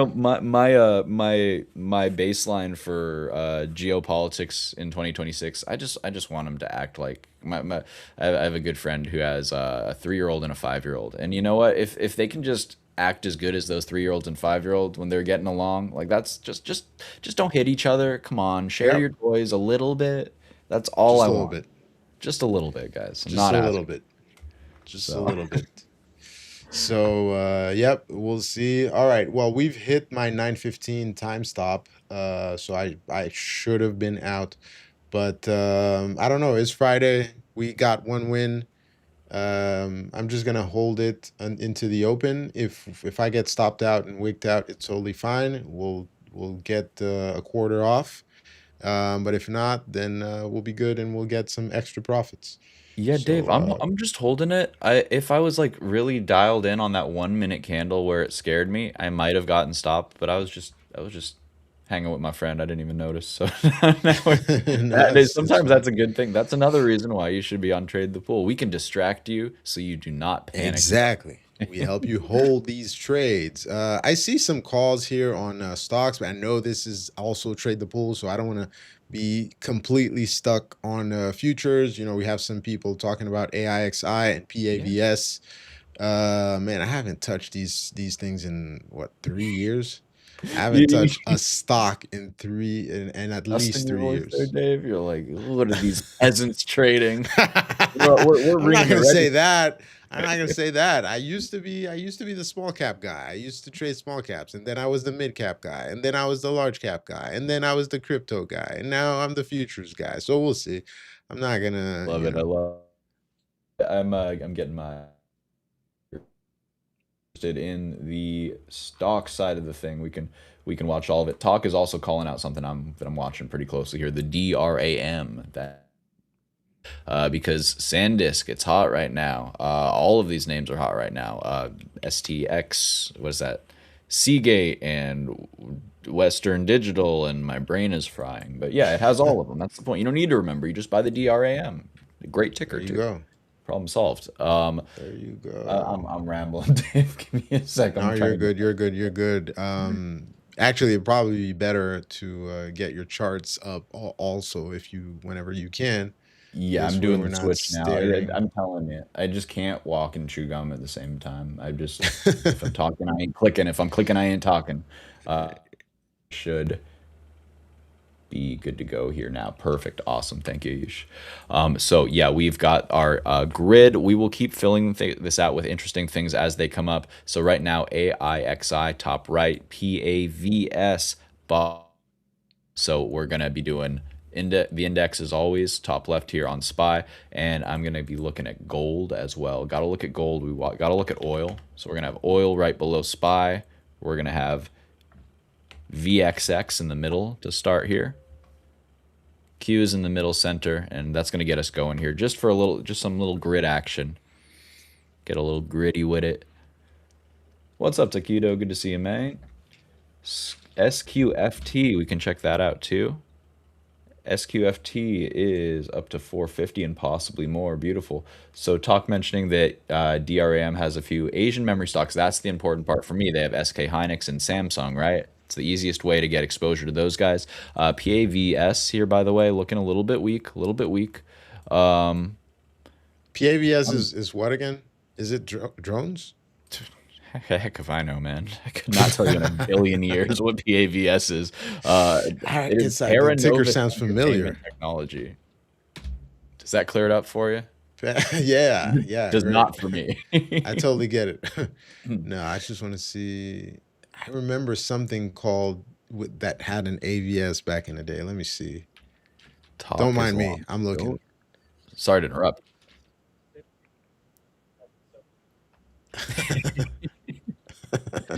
Carlo, he I doesn't used to be that understand. guy. I used to be that guy. If I show you my trading view, you'll see the tickers. I still have them. And then I still have RKT Rocket Mortgage that destroyed my account when I was trying to do some shorting there using options, which I'll never do again. Well, never say That one, never, but I took that ticker personally. yeah. And then That one, Tilray destroyed me as well. no. Rocket was the prettiest cup and handle setup, and it just needed to run the bulls out of their positions one last time before it went from like 12 to 20 or something. I was sitting there going, Yeah, "Oh, you I got could me look so it up. good. I can't even be mad, but I still am." So talks back in silver, and I like that trade. I've been watching for a while, waiting to kind of get directionality, but I think that in the past day or two, I've seen what I need to, and it's nice and constructive price action. So I want in on silver a little more. I have just a little bit of that and gold, no leverage, just hanging out in some shares because I thought it was a good time to buy. I don't know. So, how do you feel about the index flags here? I feel like it's too good to be true, and I'm Let just me a little just bit. take let's take a quick look. Let me up my screen. Too good to be true. Sometimes it's actually true. So we'll see. Wait, it's loading on my end. Oh, Whoa, oh, sorry, I didn't realize you had my full. So that's cool. So you guys can see if I pull up a little. I was wanted to check one indicator on SPY here as well. no problem. Let's get Steve's screen back up. This way I could just chime in here a little bit. Right on. All right. Yeah, XI. Whoa, no, that's my screen. There we go. Whoa, we're still on Oh, my that's screen. your screen. No, no, no. Now you're on your screen. There we go. There we go. Pour coffee. Yeah, I'm the Pour. grid here. Oh, sorry. It's my Yeah. fault. It's my fault. Sorry. I'm the one. I'm the one. So I'm the one kind of touching the screens, trying to make my screen bigger, and I'm the one getting the screen out of the way. Sorry David, about that, Ayush. it's when when you're trying to get in the car and they're trying to unlock it right when you're trying to open it, Yeah. the back and forth like 8 times. Yeah. Yeah, yeah, They no, made a commercial about that. exactly. So guys, 5 minutes to open. So I wanted to run through my oscillator indicator here. It's not mine, but it's the one I use. And unfortunately, we don't have Trader Evolution yet, so I do need to refer to it real quick. But so it is the wave trend oscillator. It's basically going to be like kind of dual band stochastic oscillator where you have a fast band and a slow band, just like you have like on a MACD, a short moving average and a long moving average. Its thing is that it kind of smooths out both of them, so it gives you the same kind of data in more uniform range. So that uniform range is depicted with this dotted green line and dotted black line on my chart here, and essentially on any time frame I can look at it and say, all right, so on the hourly here, we are the trend is still up. We can go overbought for a while. There's no reason why we can't go overbought. But we are potentially at an area where if we do trend down for about half an hour, then this little bit of an upward move, I'll go full screen here, this little bit of an upward move is up on the top right here. This oscillator that is expanding up, this could start to roll, and we could see this 1, 2, 3 push it. And that would be a kind of rising wedge type of look here. That and like that. So that just shows me that, hey, I'm okay being bullish short term, but I gotta be willing to accept that if we do start to turn, it could be a really good chance for the bears to do what they always do at some point when it's overbought and have a bit of a sell-off. You can see the past couple times that's been a very reliable indicator. Within the hour that loses its trend, usually a good time to look short for a scalp. So that's how we're framing it on an hourly. I have 3 minutes left to breeze through the rest of this, so bear with me here, guys. I just want to get this information for you. Now we're just going down the time frames and basically isolating where these potential pivots are on every given time frame. For me, this half an hour looks like it's algorithmically just grinding up, and it could need a little bit of a shakedown down here to 677-ish on SPY, or essentially a 50% retrace of this move here. There we go, 677.50. That's also our Camarilla pivot zone, supply zone. That's also our rising hourly trigger support. That's also the kind of impulse level that we pushed up to initially. Right there. So you see why there's a lot of reasons why I think we can get brought down here if we do get that weak open and lose the 680 handle with volume there. So that's the kind of trade frame that I'm seeing here. We're going to keep talking about the oscillators. We got 2 minutes left, but also just see for the cam pivot system, we tagged up into the bear supply zone. That's where we found our sellers. So very logical to tag into the red up here, then come down, tag into the green. That's the setup here today, I believe. All right, going into the half-hour oscillator, a little bit of a roll over in overbought territory, so not the best look on the 30 minutes there. For the 15 minutes, same kind of thing. We have a flattening short moving average, this green, and this one, while still trending up, looks like the short one is going to catch up, and this one could potentially start to roll in the next 15 minutes, half an hour. That aligns with our same kind of window there that we're looking for that mean reversion trade. So maybe we see a little bit of a move up out of open. It fails to break the push market high, and then in 15-20 minutes or so we see the roll. That's what I'm kind of considering at this point, but Looking at the 5 minute here, it's just trading sideways towards the top. So not giving me much. Whenever it's trading sideways like this, it's not much of a signal, and you just got to kind of think about where it is in the range. Same thing with the 1 minute. Technically bullish, it's in the middle of the range, and oscillator is pushing up. So maybe 1 to 5 minute scalp to the upside if you're really fast, but I think it's more prudent to wait for higher low, or I'm sorry, a lower high to reject and look to get short and try to catch these flipping 30-minute or these rolling 30-minute, 15-minute oscillators, stuff like that. Okay, guys, 1 minute till the bell. I think I made it in time. We're going to go back to the grid here. There's the bell. We did it in There we time. go. There we go. We are open. And full disclosure, I got out of my short I don't blame you. about 3 minutes before the open. Yep, that got So my stop pretty fast there. But yeah, look at what they're gonna look at what they're gonna do. Dave, that's what they're I gonna didn't do want to. it. So we said they might run it that Yeah. minute momentum out of the gate, and we'll see if it holds or if it rejects. We're gonna keep watching that. Out the gate, AIXI, a little bit of a haircut there. Qs with that top wick so far, but let's see where the candle prints. We're looking at the 1 minute flip, the 5 minute flip, and then of course that 15-minute flip. We've got our biases here. Taquito mentioned SQSF, bada bing, bada boom. We did not get that one up on the screen in time, but did it hit your level? Looks like it did, and now it is trying to air itself out. We will see if that one can hold its moving averages and keep on pushing higher. It is a nice kind of structure to it overall in this pre-market session, so potential for more there, I do believe. Q is strong out through the gate. Glad I got stopped. That would not be particularly fun to be holding through, but I'm still expecting some funny business. So we'll see if we can get the push through the pre-market highs. The Qs are very, very strong. They are actually almost going for it already. So big relative strength on QQQ to spy there. Indeed, Interesting Q's so looking far. a lot stronger than the S&Ps. So let's see what we get there. Like I was saying, I got it out of the short. We held it for about 30 minutes. Time stop was 15. We gave it another 15. So got in there for the short with thinking we were going to get the break of the trend and go retest this lower level here.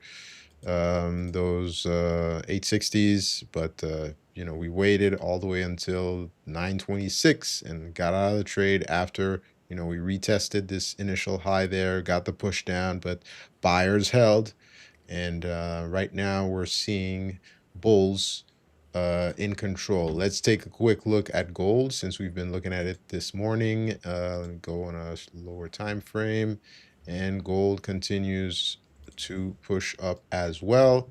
I called it 60-40. We have our scenarios in. Let me put this closer here. We think we can. It is entirely possible for us to continue to push up with gold, with all the positive news that's been out there. So let's see. Dave, I'm tagging back in short. I'm in short again. Go. This looks like a rejection. Right. It looks like the higher low that we were talking about. If I'm wrong, it'll be wrong through the high a day that we set 2 minutes ago, and then I will definitely be chilling because then I'd be.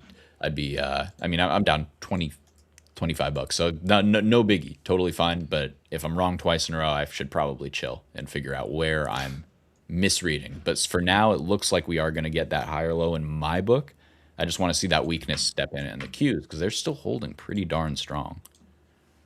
Yep, no problem. I'm gonna sit and watch. I want a deeper confirmation right now because in my book, we have this this large consolidation here that might act as support. So what I want to see the asset pierce through here, revert back, retest the lower end of that consolidation right below this level for me to get short. And this for me would the better be swing, I think. the real trade. And then if this happens, I might nibble some in while we pierce through here, risking this prior high, and then really add to my trade here if we retest. But it all depends on how the asset behaves. So we'll see.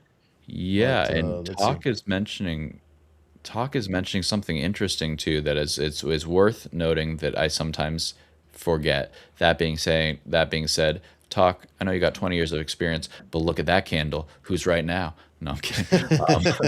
What he was saying is that yesterday's orders have to process. So they're yeah, short Palantir again. I love it. I love it. I'm still holding my little bit. I'm too tired to actively manage it, to be completely honest. Hey Crow, good to see you, brother. Good to see you. You're in ZNTL. Interesting. We're gonna take that. Palantir, that sounds familiar. I got out at 180. So All right. Okay, so SPY guys, looking at my Gex profile, Aisha, if you could put my screen up real quick, that'd be nice. No biggie though, either way. But I can describe. Oh, you you're have it up. You're up. I'm up. Awesome. So yeah, this is just continuing to grow, or to hold, I should say, at 68.50. That is the level we transacted. Again, just 5 points under in the morning. I would like to see this start to shrink. So that's what I'm watching like a hawk here. Right now, it's trading at about 4 billion premium. It looks like. And I'd just like to see that shrink and see the 6,800 grow, the 6,850 grow, and essentially this big red blob get bigger and this green blob get smaller. So far, I'm also seeing the strength in the oil. That's helped me kind of frame that bias and said, hey, I might lose 25 bucks. I'm up about 50, a little bit more now. So on the first sign of weakness, I'm just going to take a little bit off here into the 68, 680 handle. Yep, we're getting a nice flush down here. Very close to taking half of the trade off. I'd like the 60. I'd like momentum down to 680, but I would one green candle, and I'm just going to take some off. I'm taking some off. I'm out half. That was at 68, 66, let's call it, right about there. And so now I'm waiting. But it still looks very heavy to me. Yep, it looks heavy to me too. I actually got in that momentum short. And now I am looking for the setup I talked about to play out.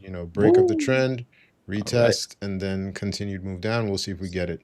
This is a little scary here. If it wasn't a CPI day and I was feeling a little sharper, I would get back in short with the part I just took off on that wick up. I think that will end up working out, but there's always a chance that it pops like crazy and we get a little bit earlier. This is, in my book, about 10 minutes too early for us to catch, and I think it's more likely that we're just starting to push down. But I also just don't want to see green trade go red. So I'm in from like 68, 681, 35-ish, 30-ish. All righty, let's see what we get.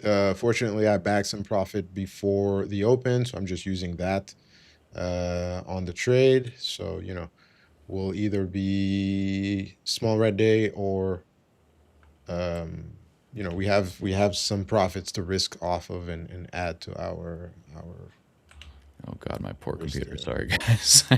Close. This is why I have to take the trades on my phone right now. I'm gonna upgrade my computer soon. I wanna fix this. I'm like, please let me move my mouse. All right, so Q's just so much stronger than SPY. Definitely, if you're playing short side, stick to SPY today. Yeah, until you see that crack, at least. Definitely, I'm sticking to SPY for multiple reasons. One, we saw that relative strength on the Qs. Number one, number two, the SPYs are the range is smaller than the Qs, so it's allowing me to risk less. And on a news day, I would rather trade an asset that has less wicks. Yeah. So this is a 50% retrace of today's range. This would feel really bad if you shorted the bottom and you didn't have discipline to lock in. So for me, I still think it's a short, but I totally understand why you wouldn't want to add here and you wouldn't want to. I don't want to add yet. Yeah. Yeah. I'm just saying, like, I do think that this is just, despite a lot of people going, oh, it's time to buy the dip, I think that there still is pressure to kind of wash out here. And talk mentioning it only takes like 5 minutes for yesterday's orders to process. So what I kind of see is like that was what we were seeing in large part, all of that 6850 gamma exposure from all of the bulls that bought that yesterday.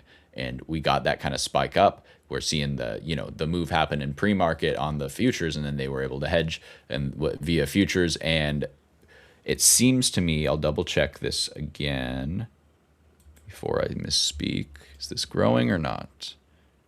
I wanted to ask you what the levels are now. So it's shrinking a little bit. It's not as fast as I'd like, but it should be indicative of this being essentially monetized. This level being monetized. The calls that were bought yesterday are being monetized and basically saying, okay, they got the move pre-market. We got this little move very close within 5 points of the Mm-hmm. target. So that's good enough. Now they're starting to sell those. That means that people can buy puts and we'll start to get this downward momentum, which we are seeing now in Qs starting to act weaker than SPY. So we just saw that flip. I said, wait till you see the crack. We just saw the crack. I think that we're short now. That's my We point. are short. I am short. Beautiful. But we got the exact setup I was looking for. Unfortunately, I didn't add. Well, maybe there's still time. Let me see. Let me see what the next candle does. This way I could add and It's kind tough of though, risk right? off Those ads the are tough. I previous even high. said I think it's an ad, and I'm still not going to do it. You know. So, All right. and I had just locked profit in. It's really just on stream. It feels so bad to feel confident about something than have a 1 minute candle humble you in front of hundreds of people. So I figured, all right, let's just Let's just one step yeah. at a time here, Steve. One step at a All time. right. Don't get Let's cooked. see. Okay, we got the ad now. So we're holding. We're gonna see if we can go and test the lower ends of this range, or if this was a buy and we just shorted the bottom of the range, Short the which hole. No, I think what we're seeing is just kind of we're just processing the neckline of that pre-market pop that you took long, right? yep. So we're just kind of we're knocking on that front door, and it's just a matter of how persistent this this door-to-door salesman is. So if he doesn't leave, then I think that it's a war of attrition that bears can win and can push that level down.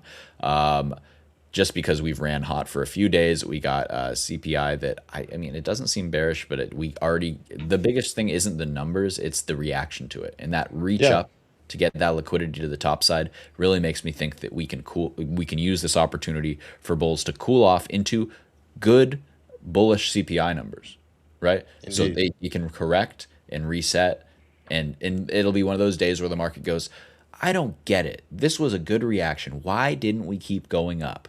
Well, because you Indeed. can't keep going straight up, and if you want to build something with a good foundation, sometimes you got to have sideways days or red days. You need that digestion, Mhm. distribution, reaccumulation, and then expansion. So Love it. we'll see what we get there. I see the chat quiet. We know we just opened, but let me know, guys. What are you guys trading? What are you guys looking at? Do you have anything you want us to look at in particular? We are here for you, so please let us know. Absolutely, absolutely. So I'll just give the devil's advocate side here too. If we do Please see do. that node growing up again, and especially if they add more, then there is a potentiality for them to rip it out of the highs and sweep that pre-market high as well. I am biased to the downside, but what I will say is that until we see a ton of that the big node here fall off, we are seeing it tick down a little more there. You see on that the little top wick that just got put in, that's where we saw it tick down. So they tried to push it up, and then you saw that gamma the calls get monetized a little bit. So that was at least one decent sized bull on that pop back into this moving average cluster, monetizing the calls, saying, hey, close enough is close enough. Let's not get caught holding the bag. So I Yep. think that this is still progressing nicely. I haven't checked. Now I'm going to start keeping an eye on these levels more specifically, but it does look to me like this 68.30, which is the neckline we were talking about of that pre-market breakout, that is seeming to grow. And the idea here is if that grows and the node under it grows, then it'll do exactly what we're seeing here, which is hammer on that door, say, let me in, I'm not leaving, and then take it on down to the basement. So that's what we're looking for That's here. it. That's what we're looking for. We will see what happens. And another thing to note, the other level that's kind of playing out here is that this is just into yesterday's close, right? So it's just we're healing that gap, and that's why we got that kind of the two bounce attempts on the 1 minute there off of this Hmm. level that we're kind of Hmm. currently testing now. But it's just, I mean, it's just like there's gonna be a reaction, like just like if you drop a ball from high up, it's gonna bounce. Just because it bounces doesn't mean it's not gonna stop bouncing. You know what I'm saying? Like, Yeah, exactly. There's Yeah. gonna be a reaction. So this bounce too. I don't think this is anything except for another chance to get a little bit in short with a stop over those swings high, swing highs. Swings. Yeah, we're both trading, so it's two swings. There you go. There you go. And Q's But still leading the way down here. I'm seeing the Q's actually looking weaker than SPY now, which is awesome to see if you're looking for a flip to the short side, right? If you're getting in a short and Q's have been strong, but then they start getting weak right when you're in the short, well, that's a good sign because you're starting to see the thing that's lifting us getting out of Dodge. getting out of Dodge, exactly. At I least, am kind of cycling through the assets right now, just looking at the VIX. VIX had 19. Advanced decline. We have more stocks advancing than declining right now, but we're ticking down overall. Vold ratios, just some market internals I usually look at. So it's mixed right now. Some are showing bullish signs, some are showing bearish signs. So we're kind of in a neutral zone right now. Let me just take a quick look at my friends Nvidia, Apple, Tesla, Microsoft, Amazon, Meta, and the read is neutral. Whoa, look at Broadcom just taking off. All right. Well, let us see. I'm trying to read this, and I think that I'm doing the overthinking thing. I don't think that I know anything different. And I think that the only difference in my read from now and a minute ago is that there's one green candle within the same tiny range. Because I'm like, do I have a different opinion now that it's green again and back up into the pivot? Well, no, it still rejected the pivot again. Do I feel any less bearish if this 1 minute candle tests the bottom again? No, I feel the same amount of bearish. What I will say is Qs, they're I don't know. They're a little stickier than I would have liked to see in the past 3 minutes. They're a little stickier indeed. Let's just see. Does more liquidity need to be grabbed before we really get that push down, or maybe we're not going to get the push down? Whatever. We had an idea. So basically, I executed exactly what we said we were going to do. Yeah. If you pull up my chart, I could show you on at least the tiny 1 minute time frame what the idea was. So we said, I should have left my arrows there. I said, while Steve was getting short, I needed to see a push down into break of this trend line, and then a pullback there and a continued move downwards. Well, we're not getting that continuation I expected, but that is exactly what I did. As we broke there, we shorted, waited for the pullback, added to that short, and now we're holding, risking those prior highs there. And that will be the trade, or at least my trade, for today. And if it works out, great. If not, well, we will start over on Monday. Dave, no, keep talking. You started talking and it just kept looking more and more bearish. Let me keep talking. To break down, So and then yes, you're like, if we I'm start, done. Look now, if new we start- low. We're good. So the weird thing is, and I'm not sure how to read it yet. Qs look decent, and SPY looks bad, and I don't know what to make of that. we don't know, and like Jane likes to say, one of them is lying. Yeah. So I hope the Qs are lying, and this is telling the truth. The I think they reality are. is we are exactly at those, at least on the futures side, we are at those Asia highs. So these Asia highs might, so far they're not looking like it, but they might turn into kind of a support level. But I really want to keep in mind that this morning 68.60 was that first level we noted when we looked at those gamma levels you were talking about, and then we have this 68.38 that we talked about. And this is key to me. When we were talking about it as well, the volume profile was looking a little bit different. We kind of had this B-shaped there.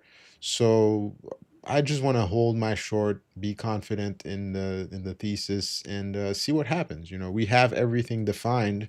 Now we're going to find out if we're right or if we're wrong. And if we're wrong, it's fine. We'll take a controlled loss.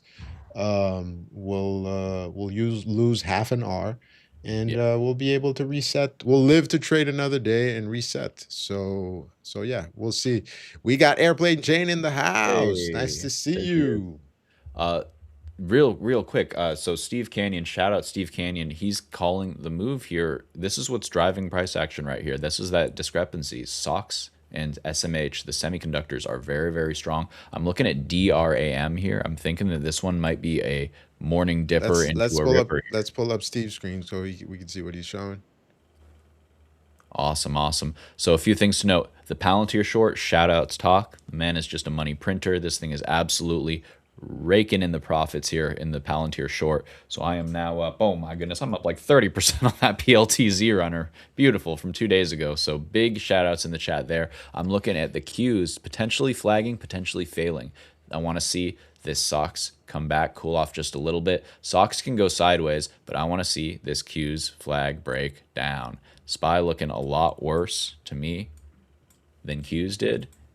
See, they got that. It's just hammering down here. Just looks ugly. Now this is starting to look ugly. So we were playing the game, like Jane says, who's lying?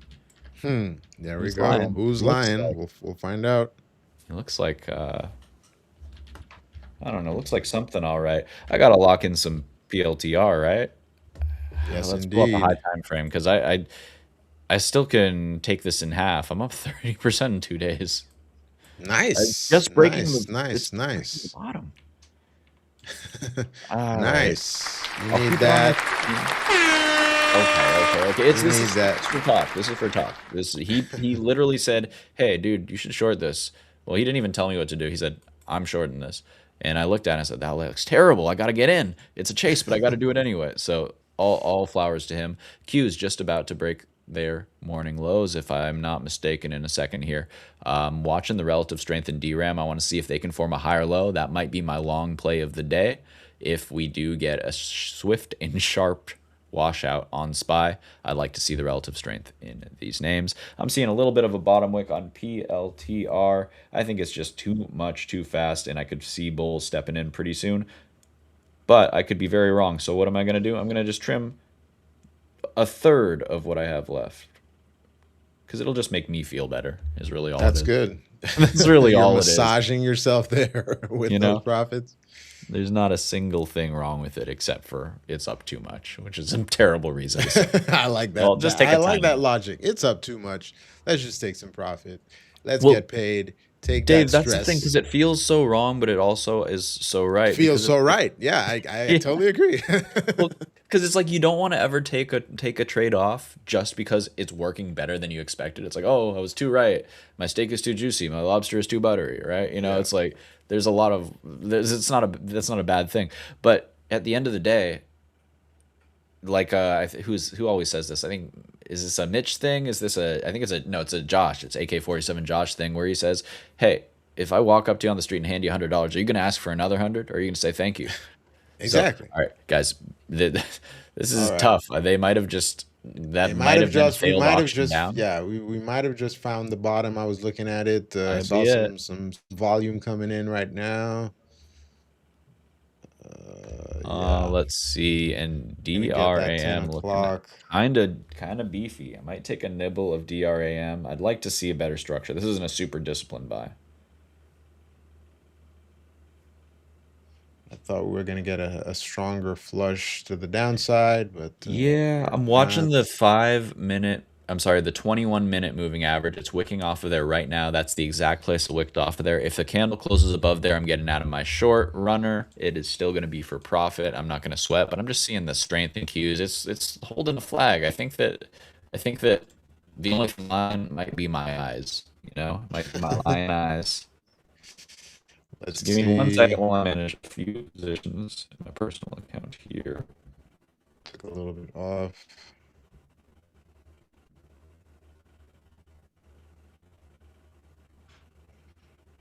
All right, we're getting close to 10 o'clock. We want to see how that next candle behaves, but we might have just found the bottom there. We'll see. Or is it going to be a fake out? Will we retest? This candle closes. Yeah, let's see what we get.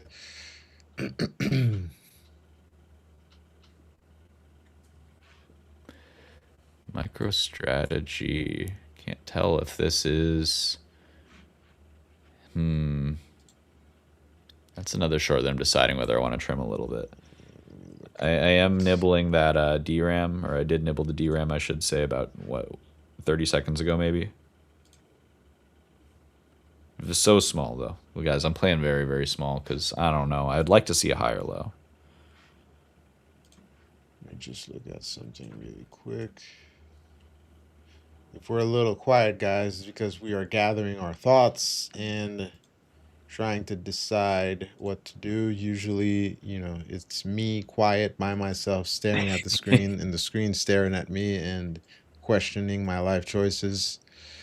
But It's not that bad yet. I'm just a little bit perplexed, honestly. So we did get the wick down on SPY, but Q's still looking very constructive. The thing is that we're also 5 minutes away from the kind of end of my prime reversal window. So we got the first reversal in that window, but now it's we could still see another reversal in this window. My bias is so mixed right now because I would like to see a little bit of a pullback, but overall I'm bullish. So I could be so wrong about the need to pull back a little bit more. That could have been enough just healing into the close. And maybe that is all we need, and that's all she wrote. I guess we'll find out shortly. We will see. Man, I should have traded the Dow this morning. The Dow just melted down. Look at the Russell. I'm just looking at the different assets there on the futures side. Okay, so the Russell found a bottom. Let's see. Yeah, and ES is DRAM looking very strong. stronger than SOXL IBI. still very strong. Qs are setting up for a long if you like it. I'm very I close think to getting out of the short everything's and waiting setting for the up. candle to print. It seemed like a kind of a bear stepped in right there off the 50-minute moving average. So I'm watching. I think I'm gonna get out of this short, just break even because we didn't get the follow through. Hey, break I even. wanted.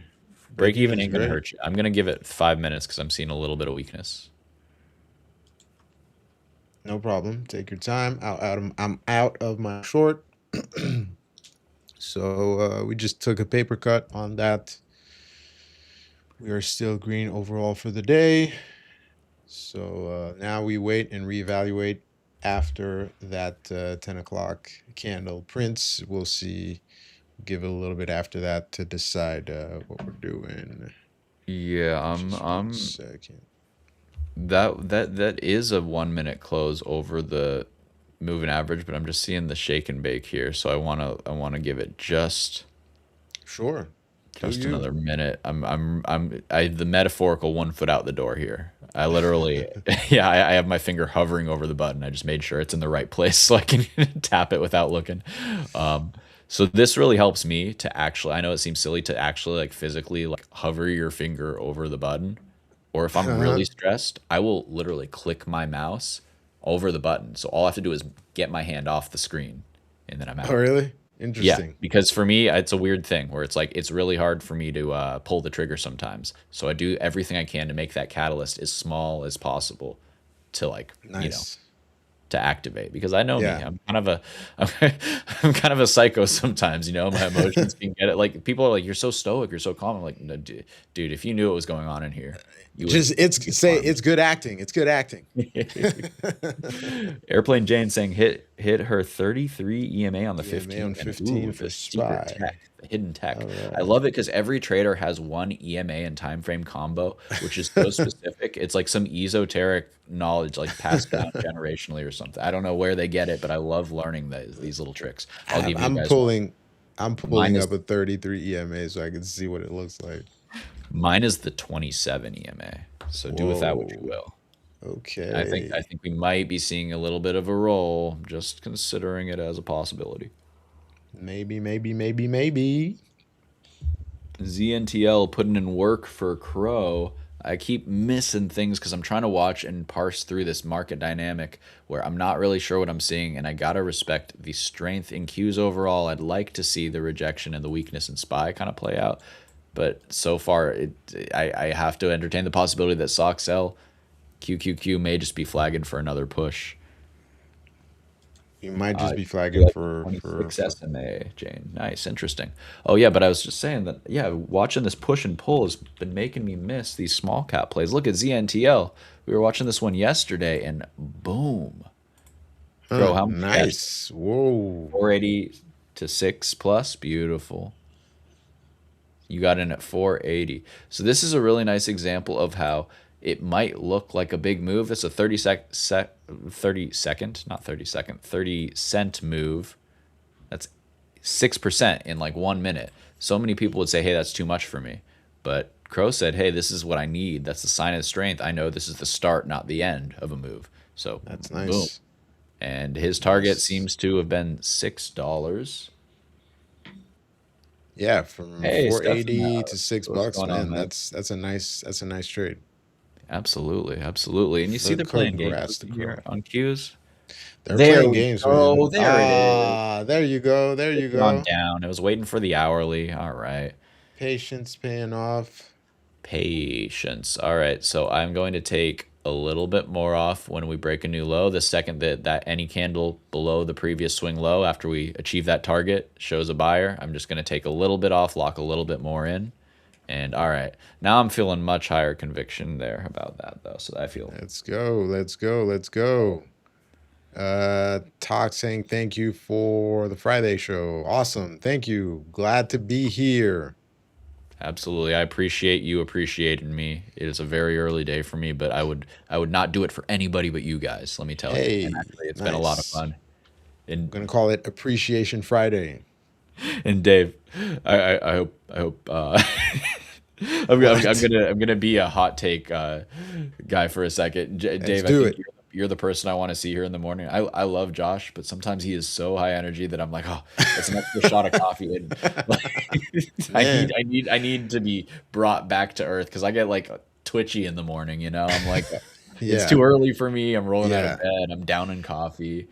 yeah. So I totally get it. Same here for me. I'm not a all right, super early riser. locked I've in. changed over the years. Sorry to interrupt you there. I No, go, saw the go, go. waking up happening, and like I said, it was under the low a day, and we found a buyer, so I locked in another half there. I'm down to 1/4 of the position Nice. size, and again, it's a simulated position, but we gotta trade it Well, like we see it. exactly. The principles in the same simulator apply to the real account. So Yes, sir. Yes, sir. And we're ZNTL good. with big surge to 638 now. I'm gonna look for higher time frame levels for y'all if you're in that one there. Um, nice breakdown, and wow, All right, we're insane daily getting chart it. on ZNTL. The call was right. The call was right, Steve. It's Yeah, beautiful. well, I yeah, love and to Jane's see saying it. that algo drop, and that's what I was saying. I want to give it time, just like you were saying. It's not acting right yet, so I'm getting out. For me, it was like, well, this is the window, so it could still happen. So now I'm glad I trimmed. It was a good cover because I don't know what it's doing right now. I'm seeing oil dropping a little bit. This could be just be a little bit of shake and bake before we drop more. Could be another short entry. We'll see if it gives a clean rejection off of my 9 and 21 moving average. And also, it's about time to check in on that GEX scanner. Let's Yes, see how it's indeed. I want to progressing. see what those levels are right now. So still sitting at about 20K or 20 billion total bullish positive GEX. Uh, so what we're definitely seeing is And CL let's at show you the legend down 98. here. So you have call GEX and call GEX flow. So it's essentially like the open interest versus the active volume. And so what we're seeing is that open interest. Oh, I got to squint. Yeah. No, go So ahead, go ahead. I I, was just looking at oil right now since you mentioned it. I was looking at CL, trading near that $100 level okay. still. Just Still sticky there. yeah, All right. just All right. rolling Let's. around, looking at everything, So kind of what decide what we want to do. Yep. Sorry. how I would read this, Qs look heavier than SPY on the charts. SPY, I'm waiting to see this level drop off more, this upper level, but we are getting the build up underneath, I do believe. So I want to see this.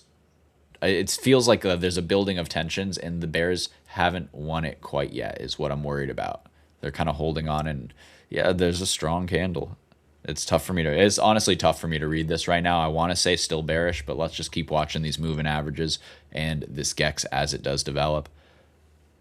Qs and metals both up, talk saying. So like what do we Qs and metals. oh Qs are pretty what do heavy. we Look, if I use yesterday's session as a guideline, we were slightly bearish in the morning, trying to push lower, but the bulls were really, really holding these levels. We weren't yeah. that heavy pushing down, and then we completely reverted back up in early or right before the midday, so around 11 o'clock. So Huh. I we're not seeing the strong heavy drops that I was expecting after the open. I thought that after we lost those 874s on at the ES, we were gonna get sharp push downs to those 6860s that we saw in the morning, but we're not I getting that. We're seeing a lot of buying action, so it I'm I, might it I'm might not it might be a sideways day as well. yeah, I'm not saying you're wrong. I think that it might we talked about this about the potential for just messing with people today and just kind of trading Yep. sideways. And it's And Friday, so it is Friday. Yeah, no fun Friday. Like just mess everybody's stuff up, you know? As my friend likes to say, sometimes we get violently flat. This looks like really bullish. I'm gonna have to stop out here if it candle closes over this previous swing high, this 50-minute moving average. I will stop out on the last quarter, still for profit though. We got in at about a buck higher, about 70 cents higher right now. So Steph thinking about going long on LNKS. Joe is watching BENF. We're going to start looking at those a little bit here. The BENF. Check that out. And NBIL. What a red to green move. That's NBIS 2X. So that thing's insane, right? Adrian, are you in the chat? What's up, baby? I know you're making money. Are you out popping champagne? Is that why you're not here? Shout out your profits if you are. I know he's been buying the dip on that thing, and he cashed out oh, thirty really? percent yesterday. I think some On good stuff. BENF? Which one there? On which one has he Oh, been buying the dip?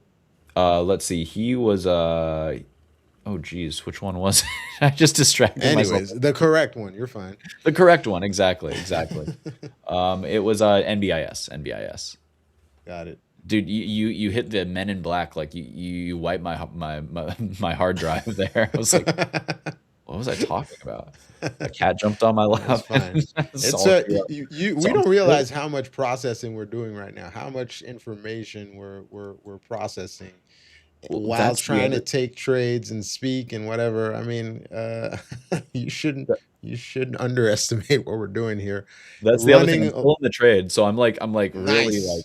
I don't even know what I've been saying. Oh, come on, there it goes. So There we see, it just wasn't nice. closing. We're gonna go full screen on this spy.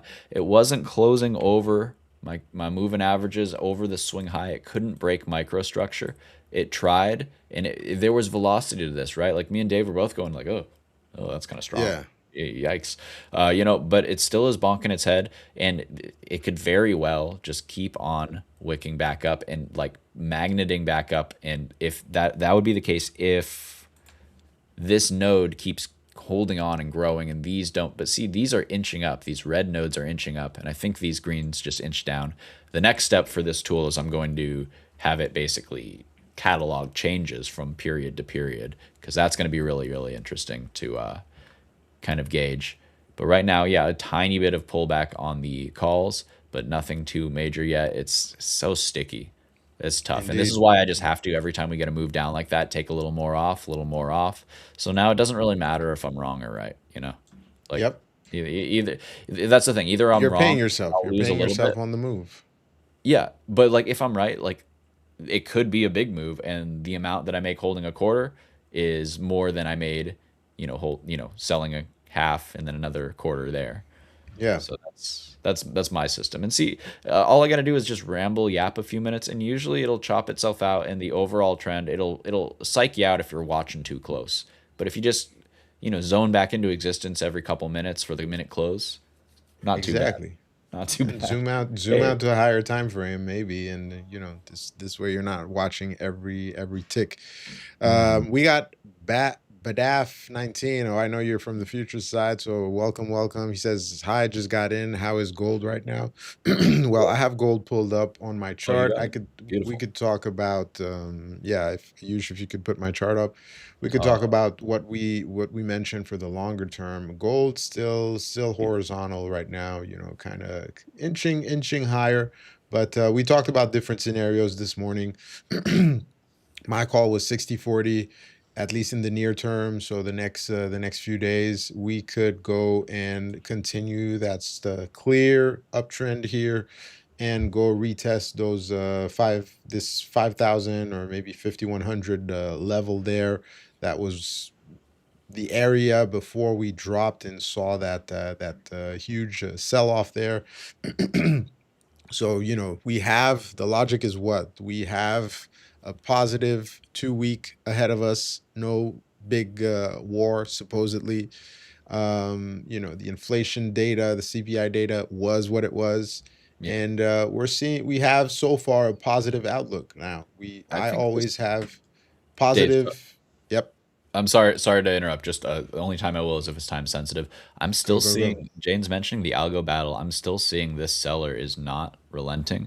The last thing I'm looking for is just okay, and I'm still seeing the ticking higher on the 6830, and yeah, now it's starting to grow a little more. I think we're about to start to ramp down on the sell here. So I just wanted to let people know that this is the time where you can wait for either an expansion candle.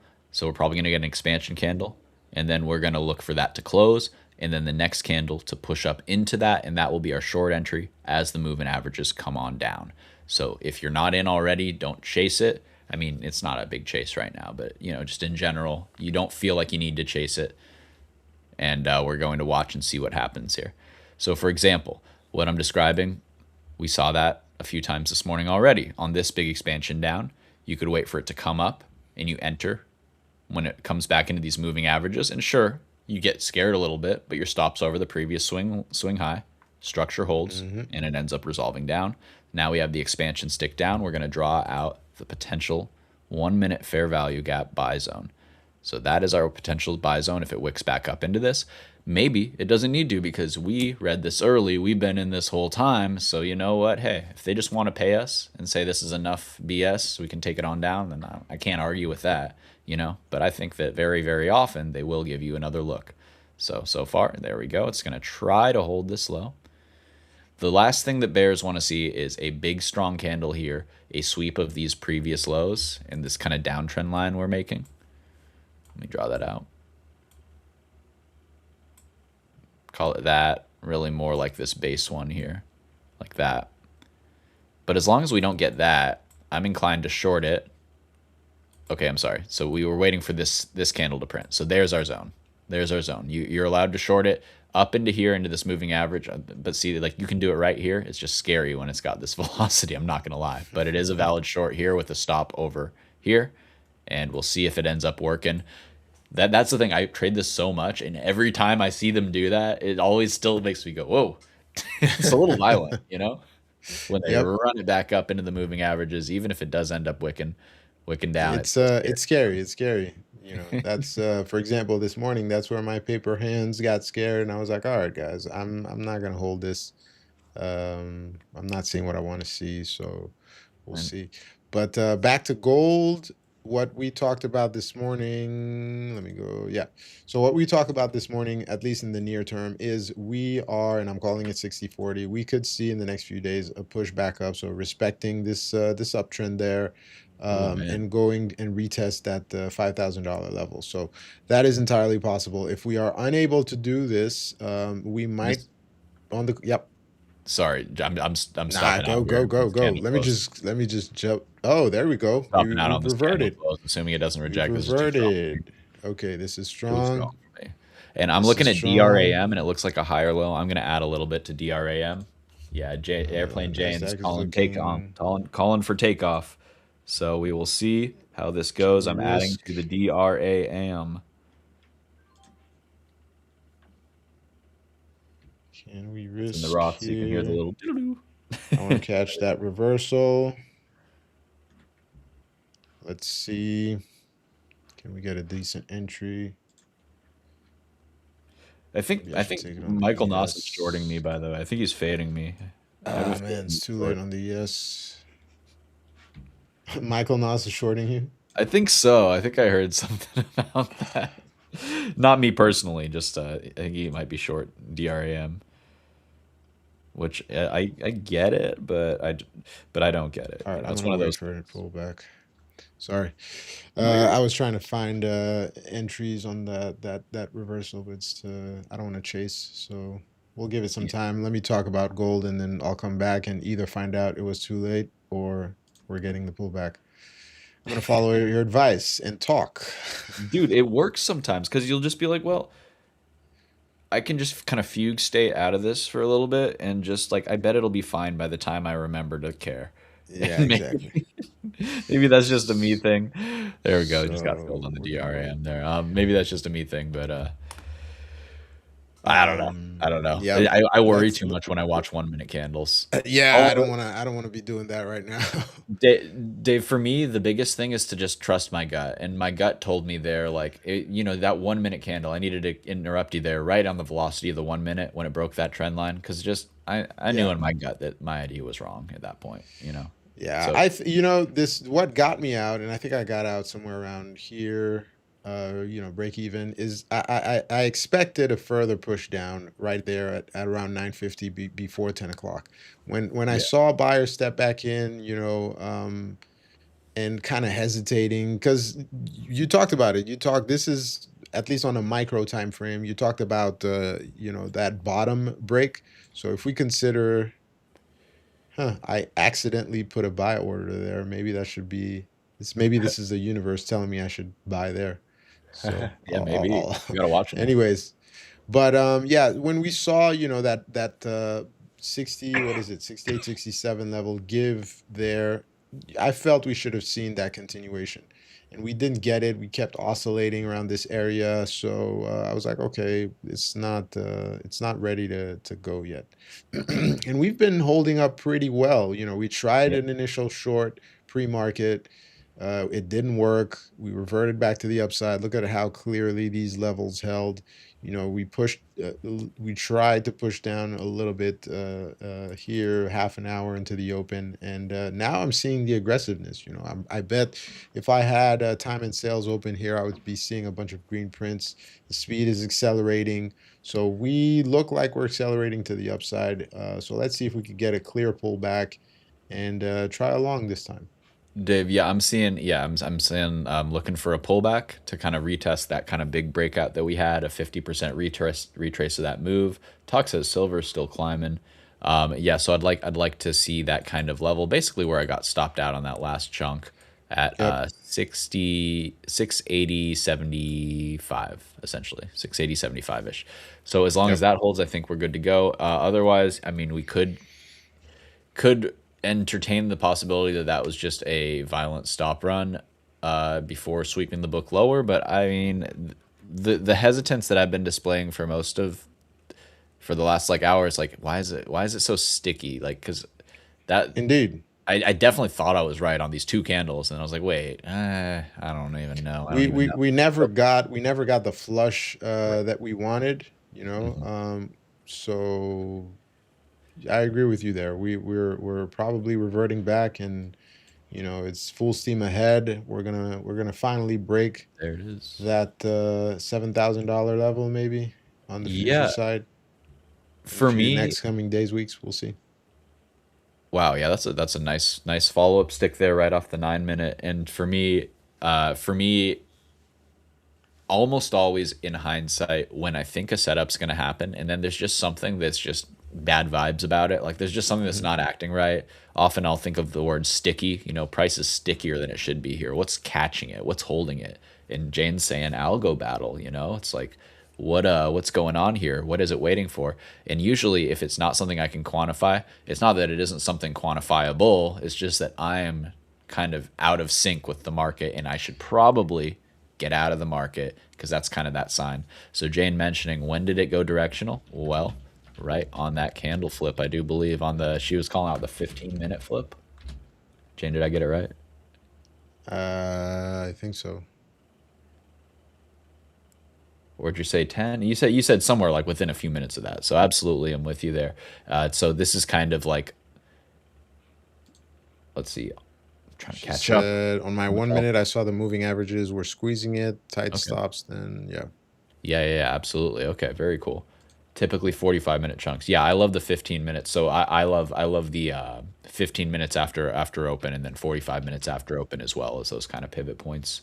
Right? Interesting levels to watch. But just in general, guys, these candle flips are so important to watch for character change, because that is where the algos will often change. indeed. So just a quick note there. We have about 10 minutes left on the stream. So hopefully we find something interesting to get into. I don't want to be chasing Looks like a this. long, honestly. Like It I don't is know. definitely a long now. I just don't want to be chasing this. I don't even know if it's like a chase. Is Like it? I mean, I I don't could know. I could To be still control completely the risk. honest, like it's been All right, consolidating maybe 5 minutes or so. we're in. Today Oh it's my call me guy's confident sending Dave. it. Call I me love it. confident Dave today. All right. I love it. Let's give him the squeeze. I'm looking at cues. I'm thinking that it's depending on this candle close. I would like to see the expansion is the thing. Yeah, we'll see. We'll see what happens. This could still look. This could still be a short, guys. I It, it, mean, it could be, and like it could. this is It to could have me. been. Yep. Sorry, just to me, it's like the curve on the cues and the SPY especially. To me, it's setting up for a big move. Either it is going to squeeze up, which is what my bias is, or it's going to fail that squeeze up, just like we failed to squeeze down, and that kind of gave us the juice to make this move. So it's kind of like Jane's saying, like dueling algos there. Oh, and Jane, this is why we get along. She's a Camarilla trader too. Yeah, absolutely. So we're looking at that Camarilla level at 68.75 and change, right about there. And we want to see, let me double check my chart, see if we got the exact same one. But I think I had since I talked to Jane, I had put my pivot points on. Why are they not showing? For some reason, my pivot points are not showing, but I could bring them up. Let's see. I have one at 68 or 681.95 there. I'm not sure what that is. I gotta do the math. I'm like, wait, what is she trading? Is she trading ES?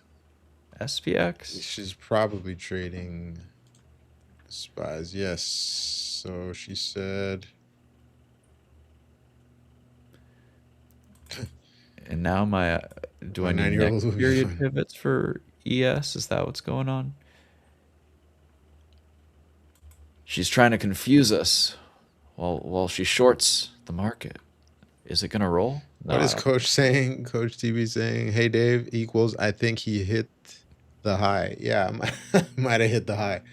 We'll see. You might have top ticked. Was that the I indicator? might have top It ticked. is. Yeah, I know. Like, I might have top please, ticked. please That's what tweet. I was about to say. I was saying that this is as good, and I entered long because call me confident Dave today, and I'm feeling good. I don't mind taking losses today.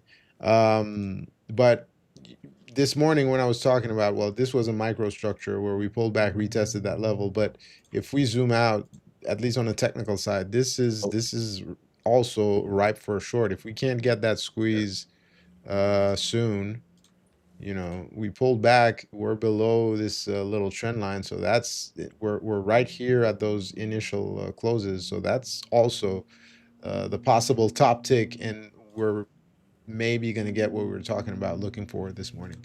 Here, here, It is entirely possible. So here's what I'll say. I will devil's advocate the devil's advocate of the devil's advocate here. I I think that this might be a higher low that we get in a W pattern here. I think we might have just formed the kind of middle of a W, and yep. we might come down and scare you out, and then me and Jane can collect those shares for a cheap discount here. No, I'm kidding.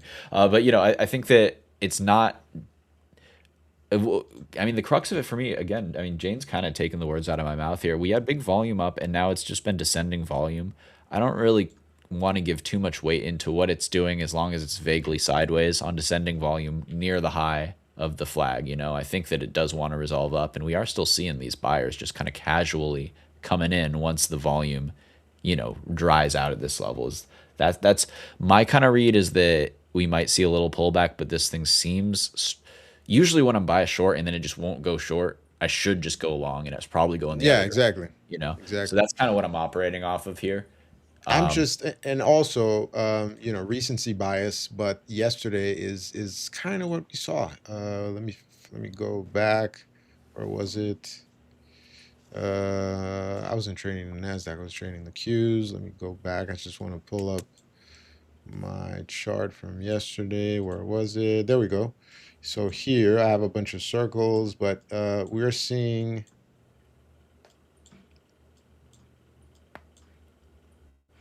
Well, yesterday was a little cleaner, but it was very sticky around here.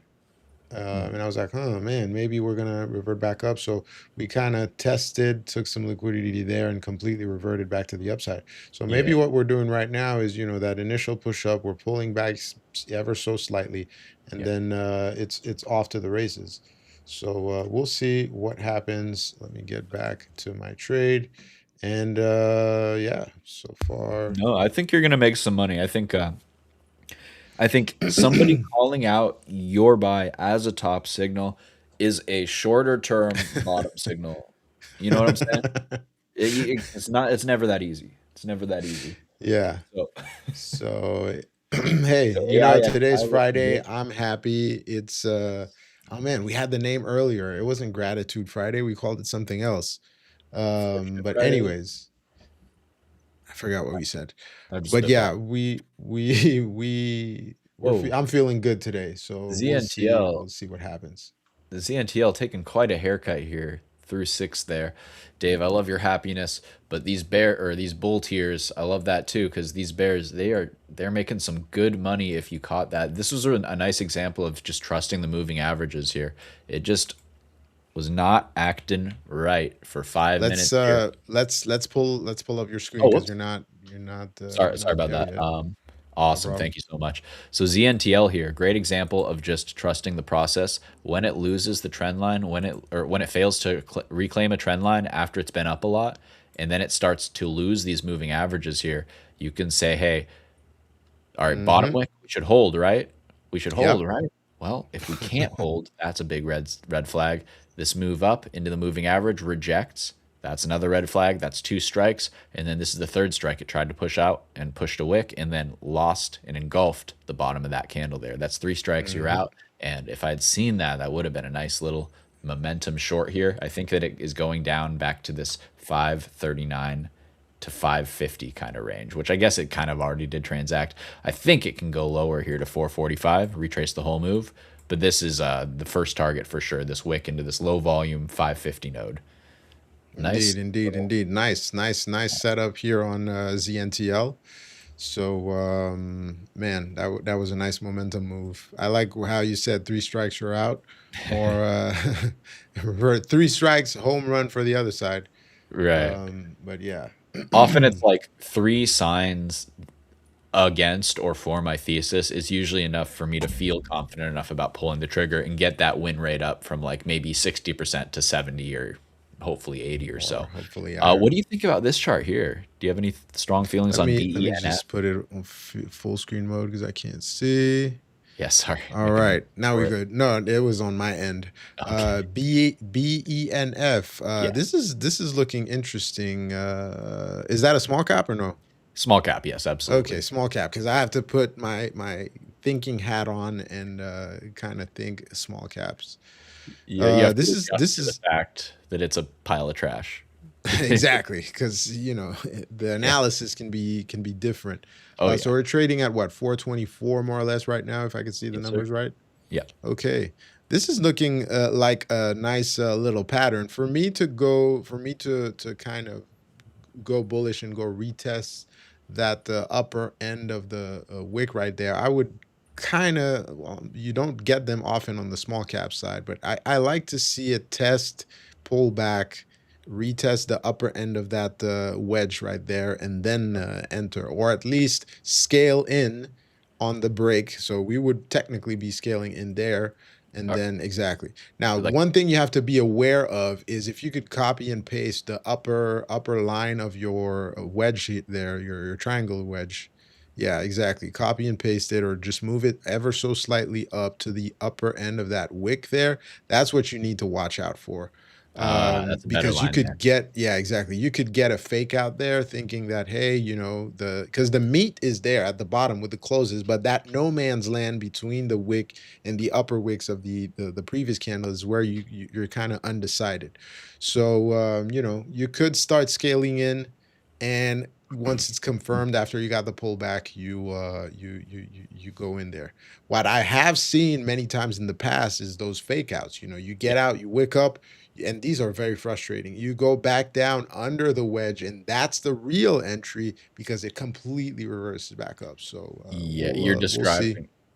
Sorry, Dave. You're describing exactly why I kind of hate these, and I was like, I'm gonna Yeah, pawn this one on off to Dave, make him do the gut check because it's tough, right? And these it's pennants can tough. really mess with you, right? On these fake They outs do. or downs. They So, do. And mhm, And the best way to get them is actually on the bottom end, the bottom edge. You don't wait for the breakout. You kind of anticipate. You get them on the bottom edge of you get two touches. If you get the third one, that's where you're going in and, praying to the market gods, small cap gods. Sorry. yeah, no, I love that, and to me, it's kind of like identifying, like, okay, if we do this little fake out move down, then it will only happen for maybe 2 to 5 minutes. It's going to be brief and it's going to run stops. It's going to get everybody scared through that uptrend line that we're talking about. And Yep. then from there, it should be a very snappy response. And you'll know, like, that'll be like the little mean reversion, right? Like, we're in a trend overall up, but we're oscillating up, down, up, down. We're coming down. Oh, whoops. We're coming. Why am I doing this? I'm making it so much harder. I'll draw it on the screen. That's so much No, you're smarter. fine. You're fine. You're fine. And So then right there's our after trend you draw. draw, we'll show that the trade is working. It's paying off. We did not top tick, at least for now. And then we got 1 minute left on the stream. Oh, wow. Okay. I will hustle then and stop yapping. My only point being, so this blue line here is the general trend. You're going to Mhm. oscillate around that. So when we're buying in a consolidation within this overall upwards trend, that pennant is kind of like this pennant within an overall Yeah, upwards trend. So if you look for one of these higher lows that kind of runs this pennant shape, the small pattern, everybody who's like squinting, staring at their 1 minute charts, they've only been looking at this for 10 minutes since it's been on their yep, scanner. They're going to stop out here. And then the real move is, like you're saying, actually expecting this overall trend to hold, and you're a buyer here while everybody else is a seller, thinking this pennant is breaking down into hell. You know, exactly, so just the exactly. zooming out can really really help there, and I think this is starting to look good, and that might have been a little entry, that little pullback. I'd like to see a little bit of a run back here, but the idea is also, if it isn't this, if you're just wrong, and it's gonna do this, well, then pretty quick, because right here, instead of a higher low, it accelerates down. Exactly. It Five accelerates into it. minutes. You just don't want. So you're maybe you just Oh risk shoot! off Sorry. of the initial part of the pennant, the wedge, and then you're good there. So yeah, hopefully BENF goes to the upside for anyone who's betting long. Ooh, But I'll tell you what, the indexes are going up right now. So it is a green day for me so far. nice. Happy about that. Yep. And on that note, thank you very much to everyone who tuned in today. It's been a pleasure. Steve, as always, I was happy to have everyone here in the chat. And I will see you next week in the markets. Yes, sir. Thanks so much, Dave. It's been a blast. See you then. Thanks, Steve. Take care. Bye.